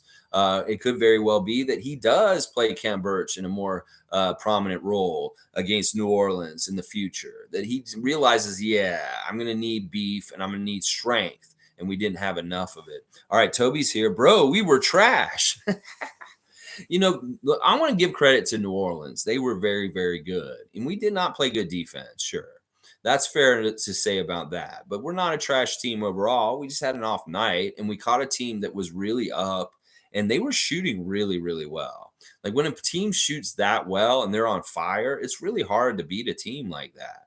And let alone like when you're not getting your bread and butter off offensive rebounds. And the other thing is they did on the download, they did a pretty good job of not turning the ball over. I mean, they did end up with 20 turnovers for 29 of our points, but in some ways they weren't allowing us to do the easy baskets that we get a lot of our offensive energy and good feelings off of. We were very stymied last night in weird ways. It was very weird. Nameless is saying we definitely got no love from the officials, but man, we were in their barn. It's to be expected at this point. Yes and no. The balance was really bad. Part of the problem was we started whining and crying about it, and they didn't like that, and they took it even further. It's worse. Instead of like listening to us and saying, okay, I see what you mean. We'll get you on the next end of the court. We'll give you a call on the next play like this, to balance it out. No, they were actually mad at our guys for questioning them and punished us even further, because that's the kind of the way it can go. Like Nick talked about this at the coach's open house on Sunday. He talked specifically about that challenge call he made a few games back very early in the game, if you guys remember. It was against the Bulls and DeMar DeRozan, that game we beat them. Remember, he used his challenge within the first 5 minutes of that game is because he saw how the refs were going to call the game with DeMar and put him on the line like an absurd amount. So he wanted to stop that kind of from happening by challenging the first time they did it. And it's really set the tone for the whole rest of the game. And it stymied DeRozan from getting to the line, because he said, basically, guys, I don't want y'all to do this call this game, refs, because I scouted the last game and you did this for DeRozan. And we're not going to let you we don't want you to do it this time. So he called them on their shit with the challenge at the beginning of the game, and it set the tone for the whole rest of the game. Now, I kind of wanted him to use this challenge early last night because there were some places where he could probably used it. and it may have changed things. Like one of the places I wanted him to use the challenge was that Koloko block that was called a foul. I think that that could have been a real momentum changer at that moment, and kind of show some respect for Koloko, because that was a clean block. There was no foul on that play. And he could have challenged that and stood beside his rookie. It was just one of these weird moments. I know it was in the third quarter. But sometimes Nick will use the challenge very much to influence the referees for the whole entire game. And that's why he uses it so early, is that he'll use that challenge just because he sees how the game's already starting with the refs and how they want to call it for somebody like DeMar DeRozan. He said, no, no, no, no. And it's really smart. There's going to be a Sunday report at some point about using the coach's challenge and how to be using it the most effective at different times of the game. And I'm learning more and more about this. And it's cool because he talked about challenges on Sunday at the coach's open house and why he called that challenge so early in that Chicago game. Well, he didn't really get to use his challenge last night in an effective way, in any kind of way. When he wanted to use it, it was deemed on a play that is unchallengeable. And I think that's kind of bullshit in itself right there. All right, let's keep going. Let's see. Yeah,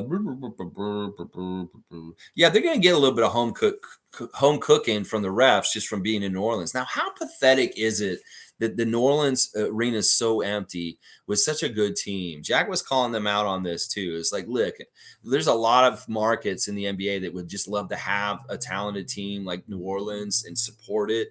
And this fucking arena is empty. I was telling Adriana before the game, you could buy tickets to go to that New Orleans game for $4 US, and that there was nobody in the upper level and it was barely filled. That is pathetic. That is a very, very good team and it deserves support. And it's kind of a slap in the face for other franchises that have shittier teams and a very, very loyal fan bases. So what the fuck is going on with you, New Orleans? You have a good NBA team. Y'all need to support it and get out there and get in the arena, because that's crazy, man. That's crazy how little people are there and how much they're winning and how entertaining they are. I don't understand that. Y'all should be going there and watching Zion because he's fun to watch. What's wrong with you, New Orleans? Support your team. Oh, my gosh. All right, let's keep going. Oh, it looks like Blue City's here. Philly fans here. That'll be fun. All right, where did it go? It really jumped. I got to get back to the spot. Holy crap. Yeah, okay, good. Don't worry, guys. I'm going to read every one of you guys' comments. Okay. Forgetful saying, Nick needs to publicly piss on the idea that the best 5 individual players should always start. Screw the unimaginative media types. If any player on our team objects, offer him counseling. Yeah. I like this idea. This is actually more old school 80s or 90s NBA idea, is that you don't put your 5 most talented players in the starting lineup.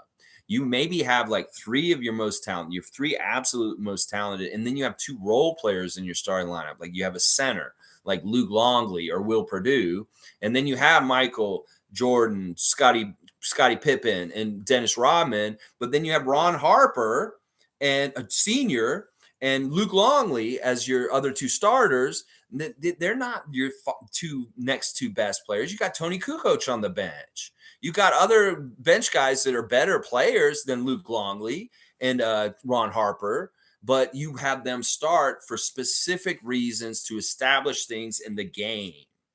And that mentality has gone the wayside in the NBA, or specifically with the Raptors for some reason. I don't understand that. You can start role players that aren't absolutely your best player. In fact, that's what you've been doing with that on the down low right now.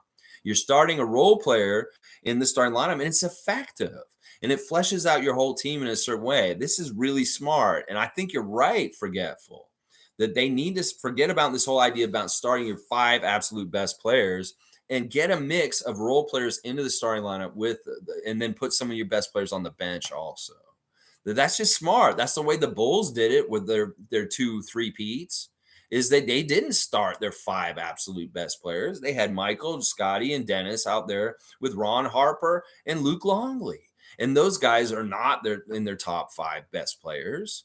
So let's think about this, Nick Nurse. Use your role players with your best players in the most effective combinations and rotations to get a consistent, good level of play throughout the whole 48 minutes. Why not? Who cares what Josh Lewenberg thinks about it? Who cares? We don't care because it's working and we're getting W's. Duke is saying definitely the best game out of Zion this season. Raptor Freak scouting report yesterday. We mentioned ref soft calls, bullied in the paint, and watch out for Trey Murphy. We definitely made note of Trey Murphy in the preview yesterday, and you guys warned me. And I was like, yeah. Well, we really did see Trey Murphy the third. What a great young sharpshooter for them. And when you have him out there with CJ McCollum, look out. That is nasty. Oh my gosh. They're going to be very good. They're going to be very good as the season goes on. So Duke's saying that Zion had his best game of the season against us. I think statistically that's right. That Zion had his season high against us last night. So it's not like this is like this is not totally his normal kind of game, what he did last night. In fact, he may have kind of broke through to a new level in his NBA career, showing last night how he could just absolutely dominate and take control of the game. So, that may have been part of it, is that all of a sudden Zion's just like busting through, and he felt like doing it against the Raptors last night. So very, very interesting. You're right. All right, let's see. Mason Culligan saying, I agree the refs were bad last night, but to be fair, we lose that game. We could not stop any of their big men last night. Rather, Zion, JV, we look scared in the paint last night, forced to shoot threes. That's true. Like, all right, listen, they didn't help. We were going to lose either way, even if the refs weren't, just because of our effort, the bad defense, and the way that they dominated us. We're going to lose anyway, but I'm saying the refs didn't help. And they definitely were crooked. In certain ways. You should never, like they said it in the broadcast, why did Fred get thrown out so early? He's a superstar.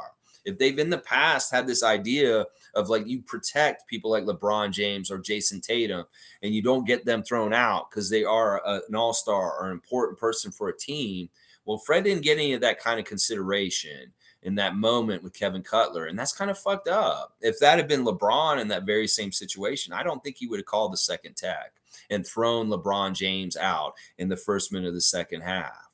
And that's what I'm saying. There's tiers of how they treat people. There's golden boys like LeBron, Luka, Zion, Jason Tatum.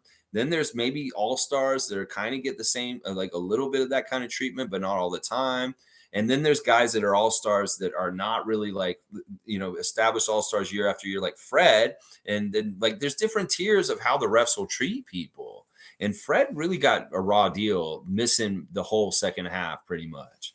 So, that was an outcome because Freddie could have been like a whole bunch of three-pointers that helped get that extra 11 by the end of the game. So that could have really helped us if Fred had still been available for the fourth quarter. Who knows what he could have done. So there is some woulda, coulda, shoulda there. Let's see. Monique saying way different outcome in Toronto when we know it. Let's go Raptors. Yeah. You come see us up north, Zion and the Pelicans, and we'll see how it happens when we play you on our home court. And hopefully the referees will give us some home cooking with their calls. Let's see. Name is saying, of course, Jonas, one of the best defensive centers. Look at the organization he came from. I want him back so badly. A big man that can hit free throws. It was fun at the beginning of the game. It was kind of fun to see Scottie jumping against Jonas. Because when I was looking at that jump, I was like, man, those are two Raptors lottery picks jumping in the middle center right there. And I was like, that's kind of nice. It's like Jonas versus Scottie. It's kind of neat. But yeah, Jonas was such an amazing player for us for so long. In some ways unsung as far as like in the shadow of DeMar and Kyle, but very much the third most important player in that era. As far as like all the things he did for us were such grunt work and tough work. And it's really like rare to get a big man that shoots free throws that well. You're right. I would love to have Jonas back, but his time has passed. In a lot of ways, he doesn't really totally fit the new NBA, but they showed the old NBA last night and how he really can be a dominant problem. Defensive rebounding, so good. So good. Mike saying Maxey, Ja, and Zion use their athleticism instead of IQ to play. Okay. So great IQ defenders have issues guarding those types. Hence, Siakam using that see and go attack on Draymond, and he had no real answers. Yeah, so you're saying they're using their raw athletic skill And the way that OG gets with like maybe Nick Nurse about the game plan is very like cerebral and like, okay, they do this to this. But when you're in the moment and you see them just doing it all out in a burst, especially, it's really hard to like go through your game plan instinctually at a quick reaction level when these guys are going completely like bursting and on huge talent. Yeah, okay, I see your point now, Mike. That makes sense. That makes sense. And these guys are hard. Like Maxey and Zion are hard because they are very quick and very super talented. And somebody said on Twitter last night that this is one of the few times that the Raptors have had a talent deficit against them. That more often than not, when we play, we have the talent to out talent the other team. Well, Zion had the talent to out talent us last night. And that is not very often that that happens. You know, we may say, okay, Maxey, Kyrie recently, but this was a different kind because it was a bigger one. Duke saying, not sure what Nurse's game plan for the game was. Very disappointing game to watch. This might be the reason I forget Zion has played us. I had to switch over to the Leaf game. Yeah, you don't want to remember. You blocked it out. Well, I don't think he ever did this to us before. He didn't. This is the first time he's ever done this to us. So, yeah. I don't know. Nick had a game plan, but they didn't execute it. He's only the coach. He can teach the guys and say, this is how you can beat them. But if they don't go out there and do it, his hands are tied. So it's not always his fault. Sometimes he sets them up with the right game plan. It's just that they don't see it on the court because the guys don't do it, because they really do have to do it. Click saying, we need to start winning on the road. Oh my gosh, boy, do we ever. I want to get that road warrior mentality back. That was something that Kyle was so good for. Kyle Lowry was one of the best at setting our team up for winning on the road because he had that mentality himself.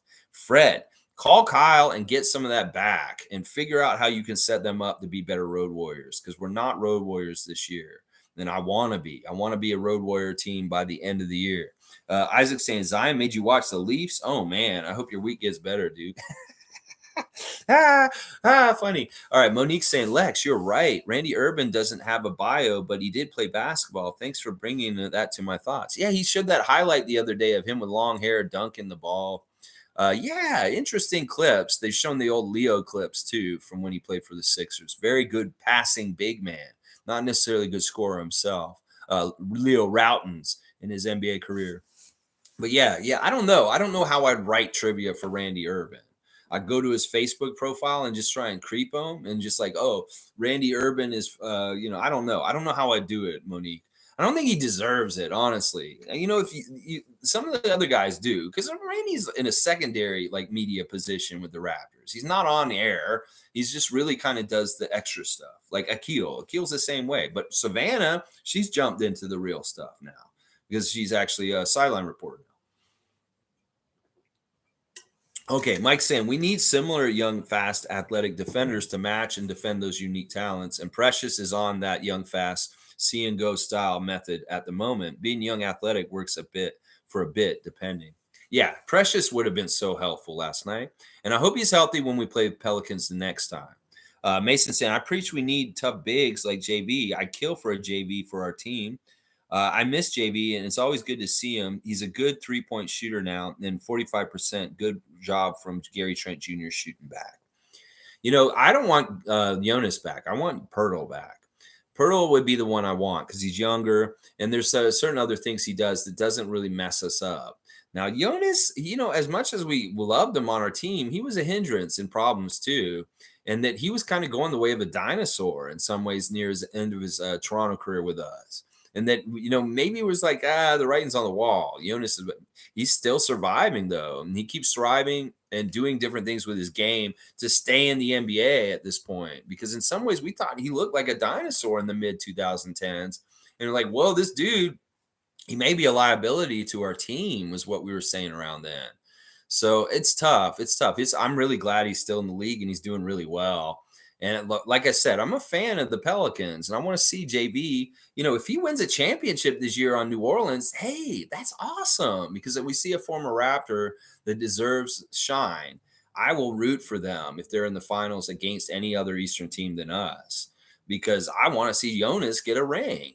So there's a lot to that. Duke saying, laugh out loud at Isaac. Zion gives me amnesia, out of sight, out of mind. That's probably what it is. He's very much like the Men in Black zapper for Duke Rocks' head. Zap. Oh, you don't know? Oh, that's why I don't even know who Zion Williams is. I don't know. Savage has retracted his message. I hope it was very brutal and savage, and he felt like going easy on us. I guess I don't know. Let's see. Mike saying the young athletic type works till they slow down from time, and they haven't sharpened their IQ part. You get guys aging out early like Westbrook, Drummond, and others. Okay. Irvin Celestine Jr., good to see you. Thank you for joining us. And thank you for the subscription. Every morning, 9:30 a.m., we're talking Raptors. I hope you'll join us more often. Look, bottom line, Toronto is a level behind the Pelicans. Raptors has no one to contain Zion. New Orleans is a conference finals team. Well, all right. We'll have to see. Listen, I think we're very equitable with them, actually. It's just in some ways we caught a bad matchup in some ways because we didn't line up with them right. I'm kind of describing what the answers were, and hopefully Nick will just think about this next time we play them. In recent years, New Orleans has done very well against us, and they are a super talented team, very loaded with talent, but so are we. So let's not totally sully who we are. In some ways, it's apples to oranges. Like there are certain teams that just match up better with us and we have a harder time with. And New Orleans may very well be this kind of team, much like Detroit.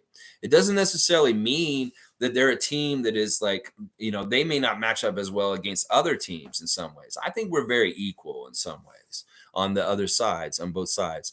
Now, we could be a conference final team also. So don't get it twisted on that, Urban. We're very much a very positive Raptors channel here, and we believe the Raptors will succeed and they're going to do very well. We're not a pessimistic place here. The other people can be very pessimistic about it, but we're not going to do that here on this channel. Kenrick saying starting Khem is a good idea. I really do believe that too, Kenrick. Check out Kenrick's art on Facebook, Kenrick Chronic Art James. If you have any art that you want commissioned or done, Kenrick is open for business. He did a really nice piece for this channel, a Raptor Freak piece, and he could do something for you. So check out his Facebook. If you need some art done, Kenrick Chronic Art James. He'll hook you up. And thanks for seeing it, Kenrick. And yeah, I really think that Khem should have been utilized way more last night. That if you can have big, beefy guys like Jonas and Zion bullying us, well, our number one beefy big guy that does a good job is Khem. Irvin's saying also, Pels are better at every position on the court except maybe Herb and Scottie is a wash. Slight lean to Scottie. That's interesting. I don't know about that either. I mean, listen, Fred versus who is their point guard normally? I know that their guys are hurt right now. It's Ingram and McCollum. Or does Ingram play point guard for them? I don't even know.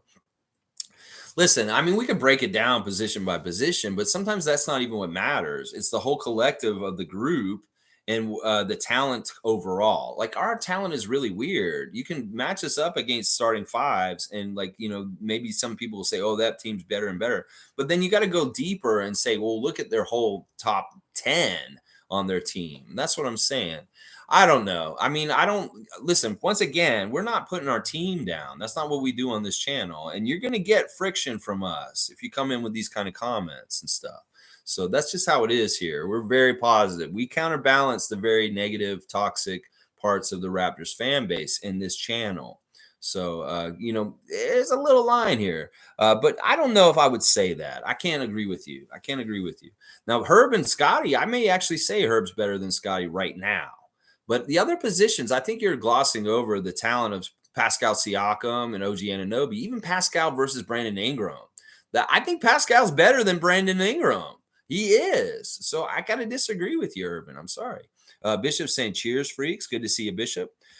Mason Culligan saying, pride got taken from us, from the refs. But to be fair, there are bigs are the reason they played us smart. JB and Zion are stronger. This is not a knock on us. They are very good inside, made us give up. Yeah, it's a combination of things. Really is this the brutality and strength and size of Zion, and JB won that game last night. And the out rebounding us. The referees helped enhance the loss to make it even worse. But that the crux of why we lost is we got beat down near the basket and on the rebounds. Mike saying, salute Bishop. Thanks for comment on the channel. All right, right on. Isaac saying, Gary's playing well is extremely important for us, our long-term success. I will take that as a W. I just want to see him get going again. This was a good confidence-building game for him last night, for sure. G saying, would love Gary to go for 6th man of the year, to be honest. It may be actually a really good,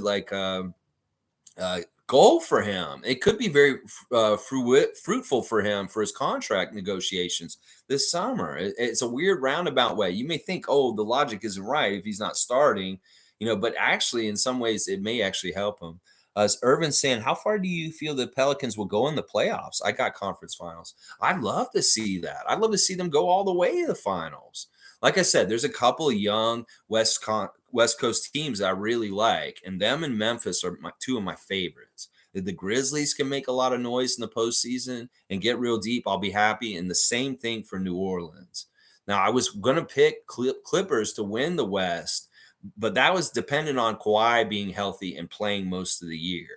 But now that it seems like he's doing another one of these years where he's just going to be flaky, I'm going to maybe go more towards like the Pelicans or the Grizzlies, because those are the two teams I think are really on the download, the young uprising teams that are super dangerous. And maybe people aren't talking enough about the Pelicans and how realistically they could do some stuff. Of course, there'll be a learning curve getting through the different stages of the playoffs. And maybe they got to get through past the first round, the second round, and then they lose in the conference finals or something like that. But yeah, there'll be a learning curve for them. But I think they're on their way. And if they don't mess up their nucleus, they could be a top Western team for years to come. So I don't know. I'd like to see them in the finals. I'd love to see either the Grizzlies or the Pelicans in the finals on the Western side. And of course, I want to see us on the Eastern side against them. Let's see. Nameless is saying, if we're going to get blown out, at least it's by New Orleans, a sleeper team to win the chip, who we have no real beef with the fan base. Exactly. There's all kinds of reasons why. Listen, the West Coast teams are very different than the East Coast teams. East Coast teams are our fucking mortal enemies. We hate the Eastern teams. The Western teams, in some ways, we want them to be very good. It's like super, super good, because the more competition on the Western side, the more they beat each other up. And that whatever team gets to the finals, like Golden State Warriors did in 2019 against us, maybe they'll be a little beat up. And that's what I'm saying. So, like, if there's a lot of good Western teams and they're all superpowers, well, we only have to face one to win a championship. So what do we care if New Orleans is stacked and super badass? Sure, we want to beat them in the regular season, but the chances of us playing them in the playoffs are not very huge. And that's why, is in a way, we kind of can celebrate their success and how good they are. Is like, yeah, kudos to y'all. Y'all are badasses. Tear up that Western Conference is what I'm saying. So let's keep going. Savage, you took all your messages back, or did they take them from you? I don't know what's going on here. Jimmy saying, morning. Here are my takes. Gary had a great night. Awesome to see. Scottie needs to wake up. Defensive rotations were terrible. Those two techs were just ridiculous. Yeah, the technicals were fucked up. And Nick got another one. I really thought he was going to get the next one to get thrown out. But I thought that Fred getting thrown out might motivate the guys a bit. Like, Coloco's like, yeah, you just got rid of my awesome lob passer to me. And, oh, I'm going to take it out on you. But they didn't really get too much gumption after Fred left. They did a little bit. And we did outscore them in the second half. So there was a little bit of trying to come back. But the deficit was just too huge that they built in the first half. The 74 points in the first half, that is insane. Considering we only let the team that we played before them score 14 more points for the whole entire game than the game before this. It's crazy. G saying Pelicans are a great team. Will their lack of deep playoff experience be a factor? The playoff game slows down so much. In the weird way, all right, let's analyze this a little bit, G. Do they have playoff experience or they don't? On the down low, they do. Jonas has playoff experience. He had some playoff experience with the Raptors, some very disappointing playoff experience with the Raptors. And CJ McCollum has a lot of playoff experience from his days in Portland. So there is some playoff experience there. It's just not them together as their team now, but they come from places where there's playoff experience. Those two in particular, I think of. I don't know how much Ingram has. And that may be important too, how much Ingram has. So the younger players may not have much, but leaders like Jonas and CJ do. And that could be helpful in shining light on the way they should go when they get there. So let's see. Cool Cat saying, just check back in. Some of the media didn't play sports professionally. They don't understand the psychology used to motivate and processes used to develop skill. Yeah, some of them did not, for sure. And it's not even the professionally. They may not even played in high school. They may not even played like at a very high level at all. So yeah, that's true. Like I know Grange played basketball in college, though. He is a collegiate basketball player, Michael Grange.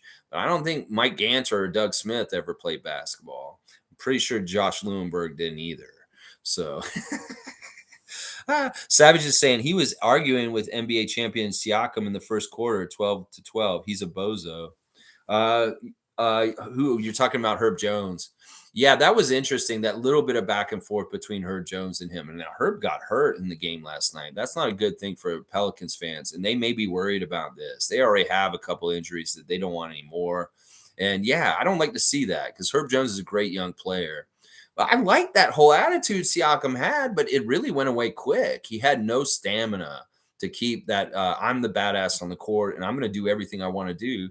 He did it for like the first 6 minutes of the game, and then boom, where was it for the rest of the game, Siakam? You have to have it the whole game and show up and do it from time to time to keep our water running so that we can get that score high enough to compete with a high-scoring team like the Pelicans. Kilimanjaro, good to see you. And please comment something else. Monique saying, happy December, good vibes for the Raptors only. All right, so we have 15 games in December. So that means we got to win 8 of them. I want to win at least 8 of these games, if not more than 8. So that's the magic number for the month of December. We got to win at least 8 games out of the 15 because we want to have a winning month. And that's what's important. That's one more game than we played last month. And last month seemed like it was a very jam-packed full of games month. So we're playing actually one more game in this month coming up. And there's still even like Christmas break in the middle of it. So there will be some games jammed together this month, just like last month. G saying Barnes was a forward last season whom ran the ball on transitions. This year, he's focused on being a guard, a bit of an identity crisis. On one hand, I believe he should go back to his bread and butter. Yeah, maybe while he's struggling, that is really where he could lean on and feel better about things if he just does kind of more like plays like he did last year. I don't know what it was last night. There's something going on with Scottie. His head's not exactly in the game right now. There's maybe distractions. He may be having some sort of negative feelings or not very happy. He doesn't seem like he's a happy person right now. And I have no idea why. He hasn't been on Twitch enough for us to understand there to talk to him about it. But he's definitely like frustrated and not happy. You can tell his energy is not positive right now. And I don't know, it doesn't have to do with him not starting on Monday, obviously, because he got a starting spot back last night. There's something else happening in his life that is troubling him. And who knows what it is. Let's see. G's also saying, on the other hand, I know the reps and games are important to get the jump shots right and can pay off long term. Trust their plan. Part of it could be that Scottie's just struggling and he hates struggling. And that's part of why he's upset right now, is that he knows he's not playing as well as he could. And that he really does take perfection and playing at a high level very seriously. And that may be part of why he's not feeling good. All right, Blue City's here. Good to see Philly fan is in the house. Good morning, my Raptor rivals and my friends. Good to see you, Blue City. You guys are let's take a look at the standings real quick and see where good old Philadelphia is at the moment. Philly is above us in the 5th seed at 12-10. And they've lost their last game, but they're doing pretty good. They've won 7 out of their last 10. So yeah, Philly, you go Philly, unless you're playing us. And we'll see you guys again. We got 2 more games against y'all still, and we're split 1-1 right now. Salute the Blue City from Logical Raptors Fanatic. Always good to see our Philly fans show up and check in with us from time to time. All right, let's see. Isaac Campbell saying Fred VanVleet got kicked out of his office for a single clap. No rhythm and no repetition. If all the Raptors clapped at once for each other, the game could instantly be over. It's crazy. I mean, listen, that may have been one of the worst games that Fred VanVleet's ever played in his life. 2 points, and he got thrown out so early in the game. That is crazy. That is absolutely crazy. And I know Fred is pissed about the game. And who knows? Maybe Fred will come back on Friday with some anger because of what happened on Wednesday night. Monique's saying, Lex, not sure if you see it. NBA XL recap. The coach's open house yesterday. Pretty awesome. Just letting you know because I know you don't have NBA TV Canada. Did they do a bunch of footage on the open house and they showed it? Who knows? If you slow it down, you look in the middle, you might see me there in the footage. But yeah, okay, I don't have that. So maybe I'll have to try and see if I can find it online and see it. Yeah, any of the content that comes from that open house on Sunday is going to be cool. You guys are going to want to see it. So if you can find anything from the coach's open house on Sunday morning, I highly recommend it. Mike saying, Birch said recently in the spicy return game, he's not 100%, but playable, and had a hard time staying playable. He's probably about 70-75% at the moment. I think that's just been the story about Khem Birch since he's been on the Raptors. He has not been 100% the whole time he's been with us. He's always been somewhere around 70 to 80%. And that's just how it is. So in some ways, this shouldn't be an excuse. You still play him, start him. Maybe he only plays 10 to 15 minutes for the whole game, but at least you establish something at the beginning of the game. Mason saying, I hope Scottie's okay and get better, not just so Scottie can play better, but for us, but so he can go back to being the guy we know he is. This is not the same Scottie of last year. Something is bothering him. He's not the happy-go-lucky, like maybe it's partly the rookie year was so fresh and so new that his exuberance about being in the league and everything being so fun is like, buoyed him and kept his spirits and kept him going. But now he's really feeling the drag. Maybe he's feeling the grind of it. He's tired. He's a little bit hurt. He doesn't see it as being like it's still fun and exciting, but it's wearing him out. One of the things that happened with Scottie last year that was super impressive was at the end of the year, he did not get tired. He got even stronger when a lot of other rookies were fading and having a hard time. That's part of the reason why he won Rookie of the Year. Well, maybe he's hitting his rookie wall in his second season, in the first couple months of the second season, that he didn't hit a rookie wall all last year. And it's just delayed, that he didn't have it. And now all of a sudden he's hitting a rookie wall now in his second season. That could be partly it, that he is absolutely exhausted and tired from NBA lifestyle. And it's just caught up to him finally, that he's that badass that he could go through his whole first season without hitting a rookie wall. And he's hitting his rookie wall in his sophomore year. That could partly be it. I mean, I could speculate that that's part of it, that he's just finally breaking down and tired, that he's not on this euphoric high of being in his first year that just carried him, and he had so much energy, that reality's hitting now. There's nagging injuries. This is a grind. There's so much travel. Maybe it's not as new and like so easy to get enthusiastic about, that it's hard work, and he really sees that. So there could be a couple of things going on. Kareem Thomas is here. Good to see Kareem Thomas, who's sitting on top of the fantasy league right now on top. Just jumped over Tom currently this morning. Kareem is online to get that Vince Carter Tar Heels signed jersey authenticated by the signatures authenticated. Thank you, Isaac Campbell, for sending that in the mail, the prize for the fantasy league. Kareem's on top to get it right now, but Tom's very close, and I know Amari's right there too. Let's see. Kareem saying Scottie's defense is becoming more and more concerning to me. Just seems he's giving up too easily by not challenging shots. Yeah, and I think that they've been talking to him about his defense, because he really did focus a lot on that in his interview with Savannah yesterday. He's talking about defense is the most important thing to him right now. And that may very well be that the coaches are seeing some trends with him and not playing as well on defense as he has in the past, and they want him to make more of a focus on it at this point. Yeah, there are issues with him and his defense that are concerning me also. We've gone from points where we think, oh, he's another OG, he's another Precious, that level kind of defender. But also there's lapse of attention and lapse of just like, okay, you're not experienced enough in this league, and you're getting beat because of experience also on the court. So a lot of it's just that he's young and he doesn't know some of the things he's dealing with. He's getting tricked. But some of it is also not paying attention and having lapses of like being tuned in. So there's a little bit of both going on there. Irvin saying Zion is starting to get his legs in rhythm. His D has been considerably better than the last 3 games. He's getting his bounce back. I'm so impressed with him. Seriously. I feel like this is the first time I've really seen him play, was last night. And this may be true, that I really saw him the way he really plays. And I do think he may have gotten up and shown like a new height to his game against us last night. It just, in particular, we happen to be the team on the schedule where he busted through and showed some new stuff. So, yeah, I had to give all kinds of flowers to the Pelicans today. Good job. And they're a great team. I'm very impressed. Cool Cat saying, I'm not worried. PASCAL is still on restricted minutes in his return. Said not in game shape as yet, and his legs are not there. Scottie is processing role changes, celebrity, and growing as a person. I think that's very astute on both accounts, Cool Cat. That's true. Pascal did say in the game last night that he's still coming back from being out for so many games. And sure, he looked like gangbusters on Monday, but there's still going to be an up and down about getting his rhythm and his conditioning exactly right. And that may be part of my criticism of him disappearing after playing so well right at the beginning of the game. And it may be that he just is a little bit more tired because he's still coming back. And as far as with Scottie, I think you're exactly right on those. He's a couple of different things. He's processing new roles. He's getting used to being a celebrity and having his face in Subway commercials all over Canada all of a sudden.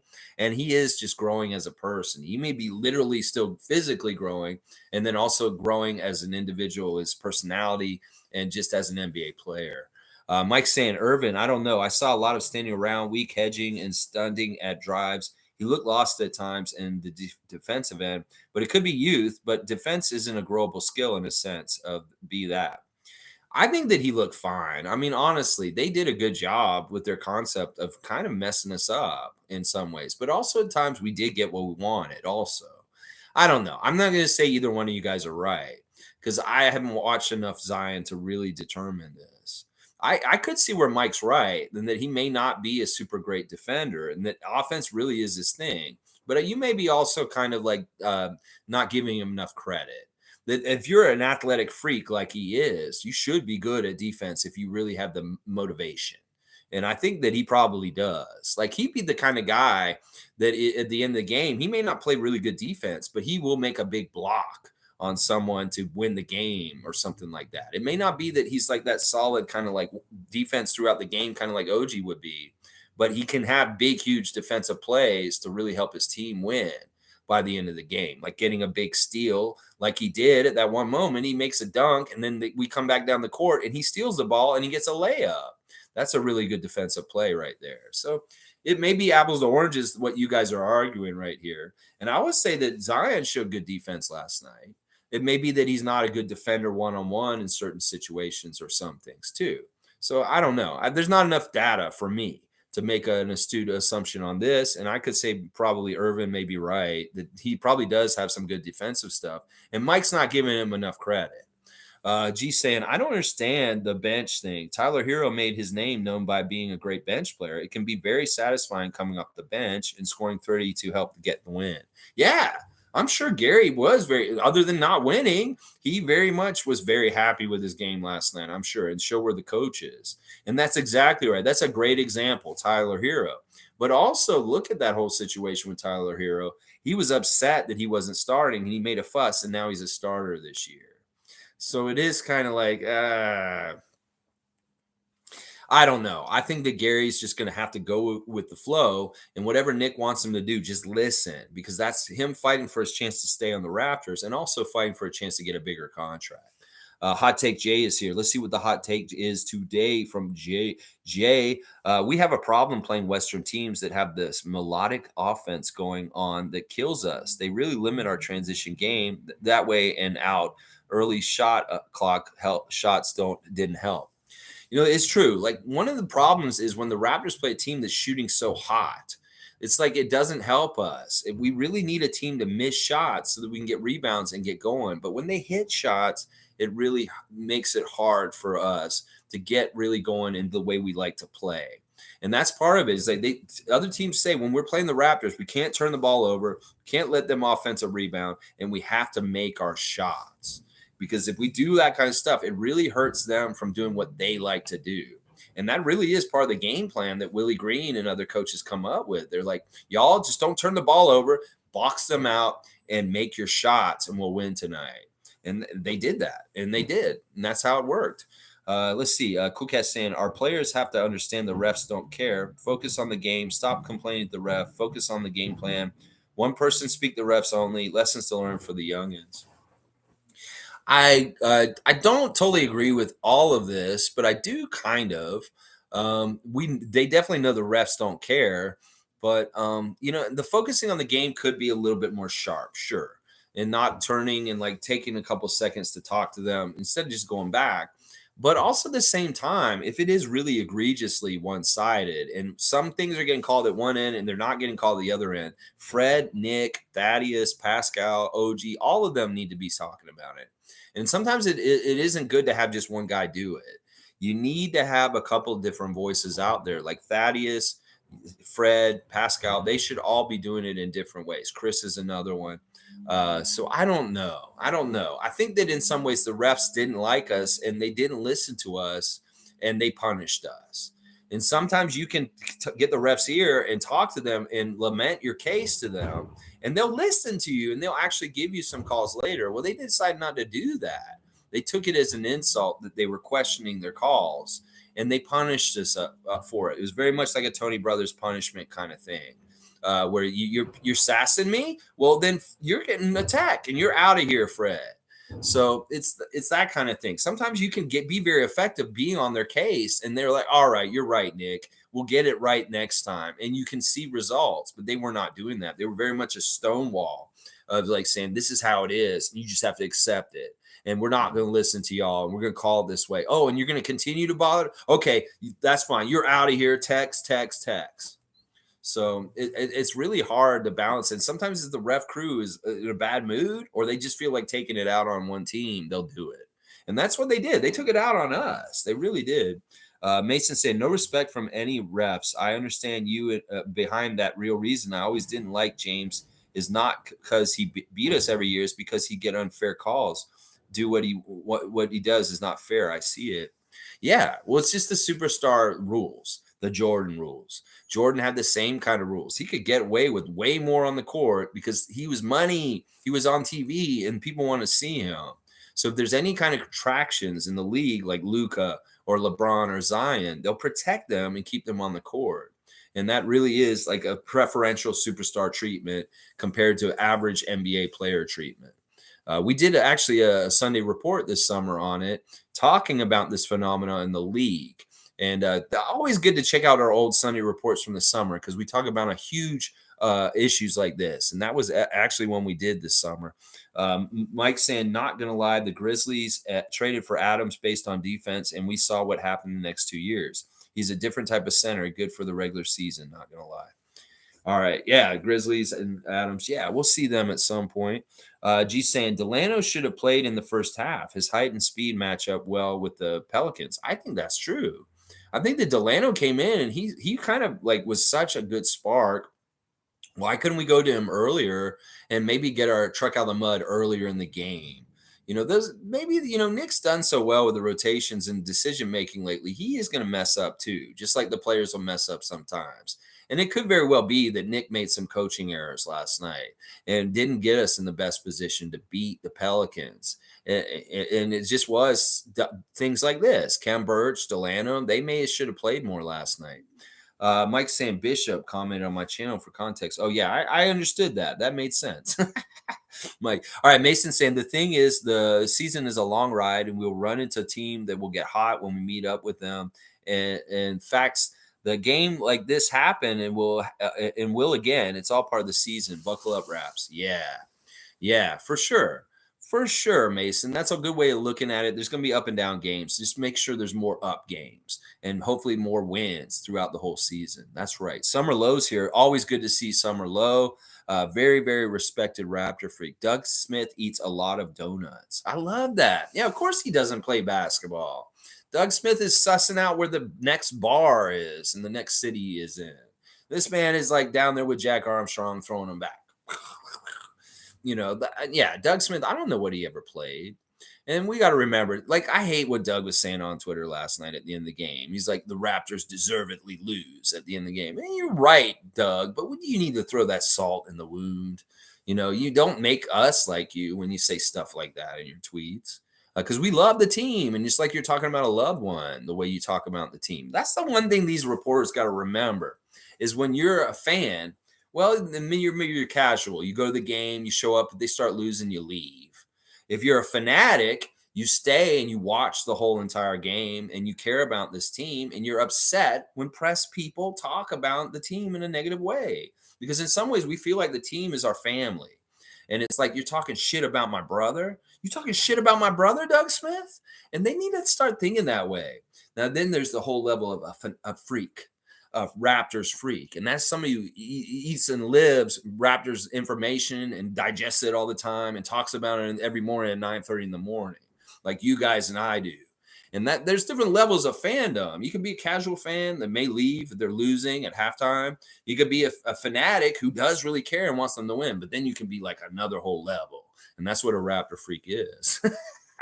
And they got to understand, Doug Smith, when you talk bad about our team, it's like you're talking about our family. And we don't like that. And we do hold it against you. And he does probably eat way more than his share of donuts that should be allotted to him. All right, let's see. Monique is saying, can we just appreciate the fact that Eric Smith is finally getting his moments on Raptors Tonight now? I think that they just need somebody extra sometimes. And Eric Smith's a good person to have in there. Yeah, I like Eric Smith. I've always liked Eric Smith. And he's been a great addition to that show. But it's really, they just try and find whoever's available from Raptors broadcast world to make a 4.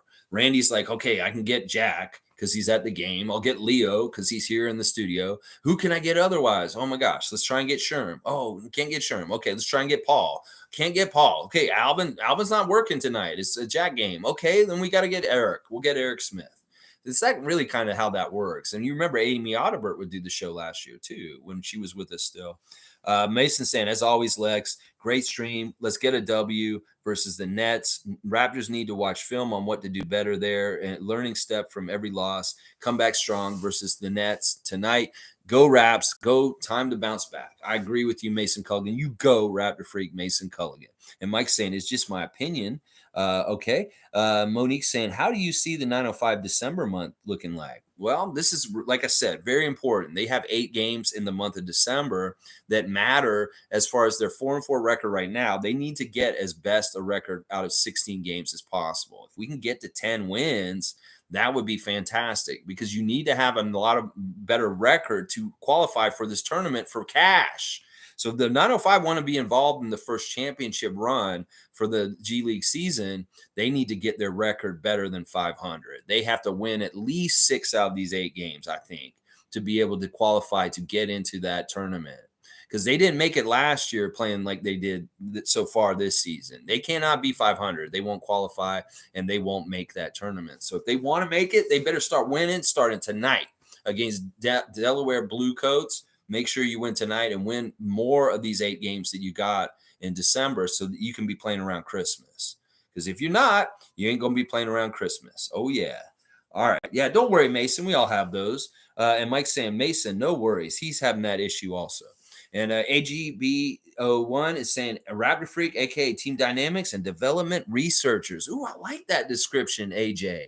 Thank you. Thank you for that comment. Yeah, we look at Team Dynamics. We look at development. I'm reading eyes. I'm reading facial expressions. I'm reading into it as far as like, there's a little bit of FBI profiler in my brain. Like I can walk up to people and really read them as far as whether they're lying or how they really feel and stuff like that. Very observant in that way. And I'm using that skill of mine and applying it to some of the stuff, like watching these guys in interviews and what they're saying and stuff. So I appreciate that. But yeah, we just want to keep our fan base more well-informed and understanding what's going on in a positive way instead of jumping off a ledge like a Chicken Little and saying, oh, blow up the team because we lost in New Orleans last night.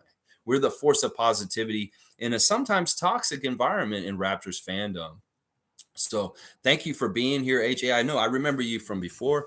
And everybody, have a great day. It's tough. Let's wash this one out and get ready for Brooklyn tomorrow. We'll have a preview tomorrow. I mean, listen, there's some bright spots. Gary Trent Jr. emerging and having a really good game is awesome. Not a whole lot other than that that we can say is really that bright. But kudos to the New Orleans Pelicans. You have a very good team and a very good young stud in Zion Williamson. I'm just glad we don't play in your division or in your conference because guys would be a headache. And we'd actually build our team probably to deal with you guys more often if we did. We are building our team here to deal with Boston, to deal with Milwaukee, to deal with Cleveland and Philadelphia and those teams. These are the teams that we're really built more to play against. And a team like New Orleans that has our number in this kind of way on a given night like last night isn't necessarily a team we need to react to and readjust our roster to because what's the point? We play them twice a year. And how often will we have to play them in the playoffs, if ever? In the history of our franchise, that we'll have to play the playoffs against the Pelicans. So it's not really worth getting too crazy about a loss to them. W Stream, let's go Raptors. Thank you, Monique. And Mason saying, facts, Lex. I breathed this team since it began, since I was 4 years old, in a way that this is family for sure. No matter how hard life is, we can count on Raptor games to bring us to a safe place. Go Raps.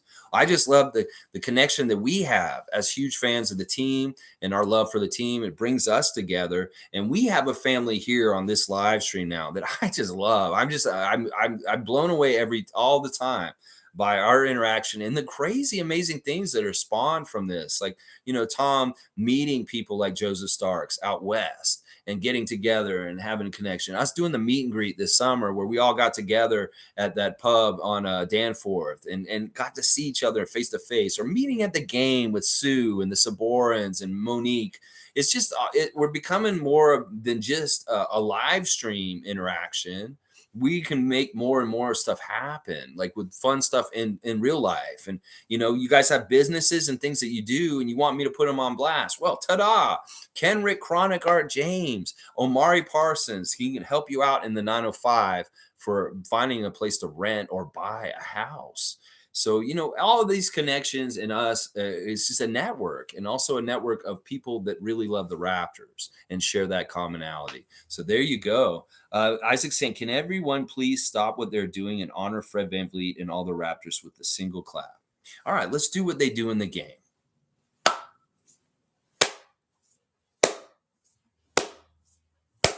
We love you, Freddie. We're so sorry you got thrown out by that big bully, Kevin Cutler. He's just mad. You know why, Fred? Because you're way smaller than him, and you did way more with your NBA career than he ever did. That's right. Kevin Cutler, he didn't even make the league, I don't think. And he did play basketball. And look at how big he is. That's what it was, Fred. He's just jealous that a little guy like you can be an all-star and be a champion in this league. And meanwhile, he has to be a ref. Yeah, there you go. There's my burn for it. All right, Tom, dude, be great. And thank you guys. Please subscribe if you enjoy my channel. And I will see you guys tomorrow morning, 9:30 a.m. Let's go Raptors!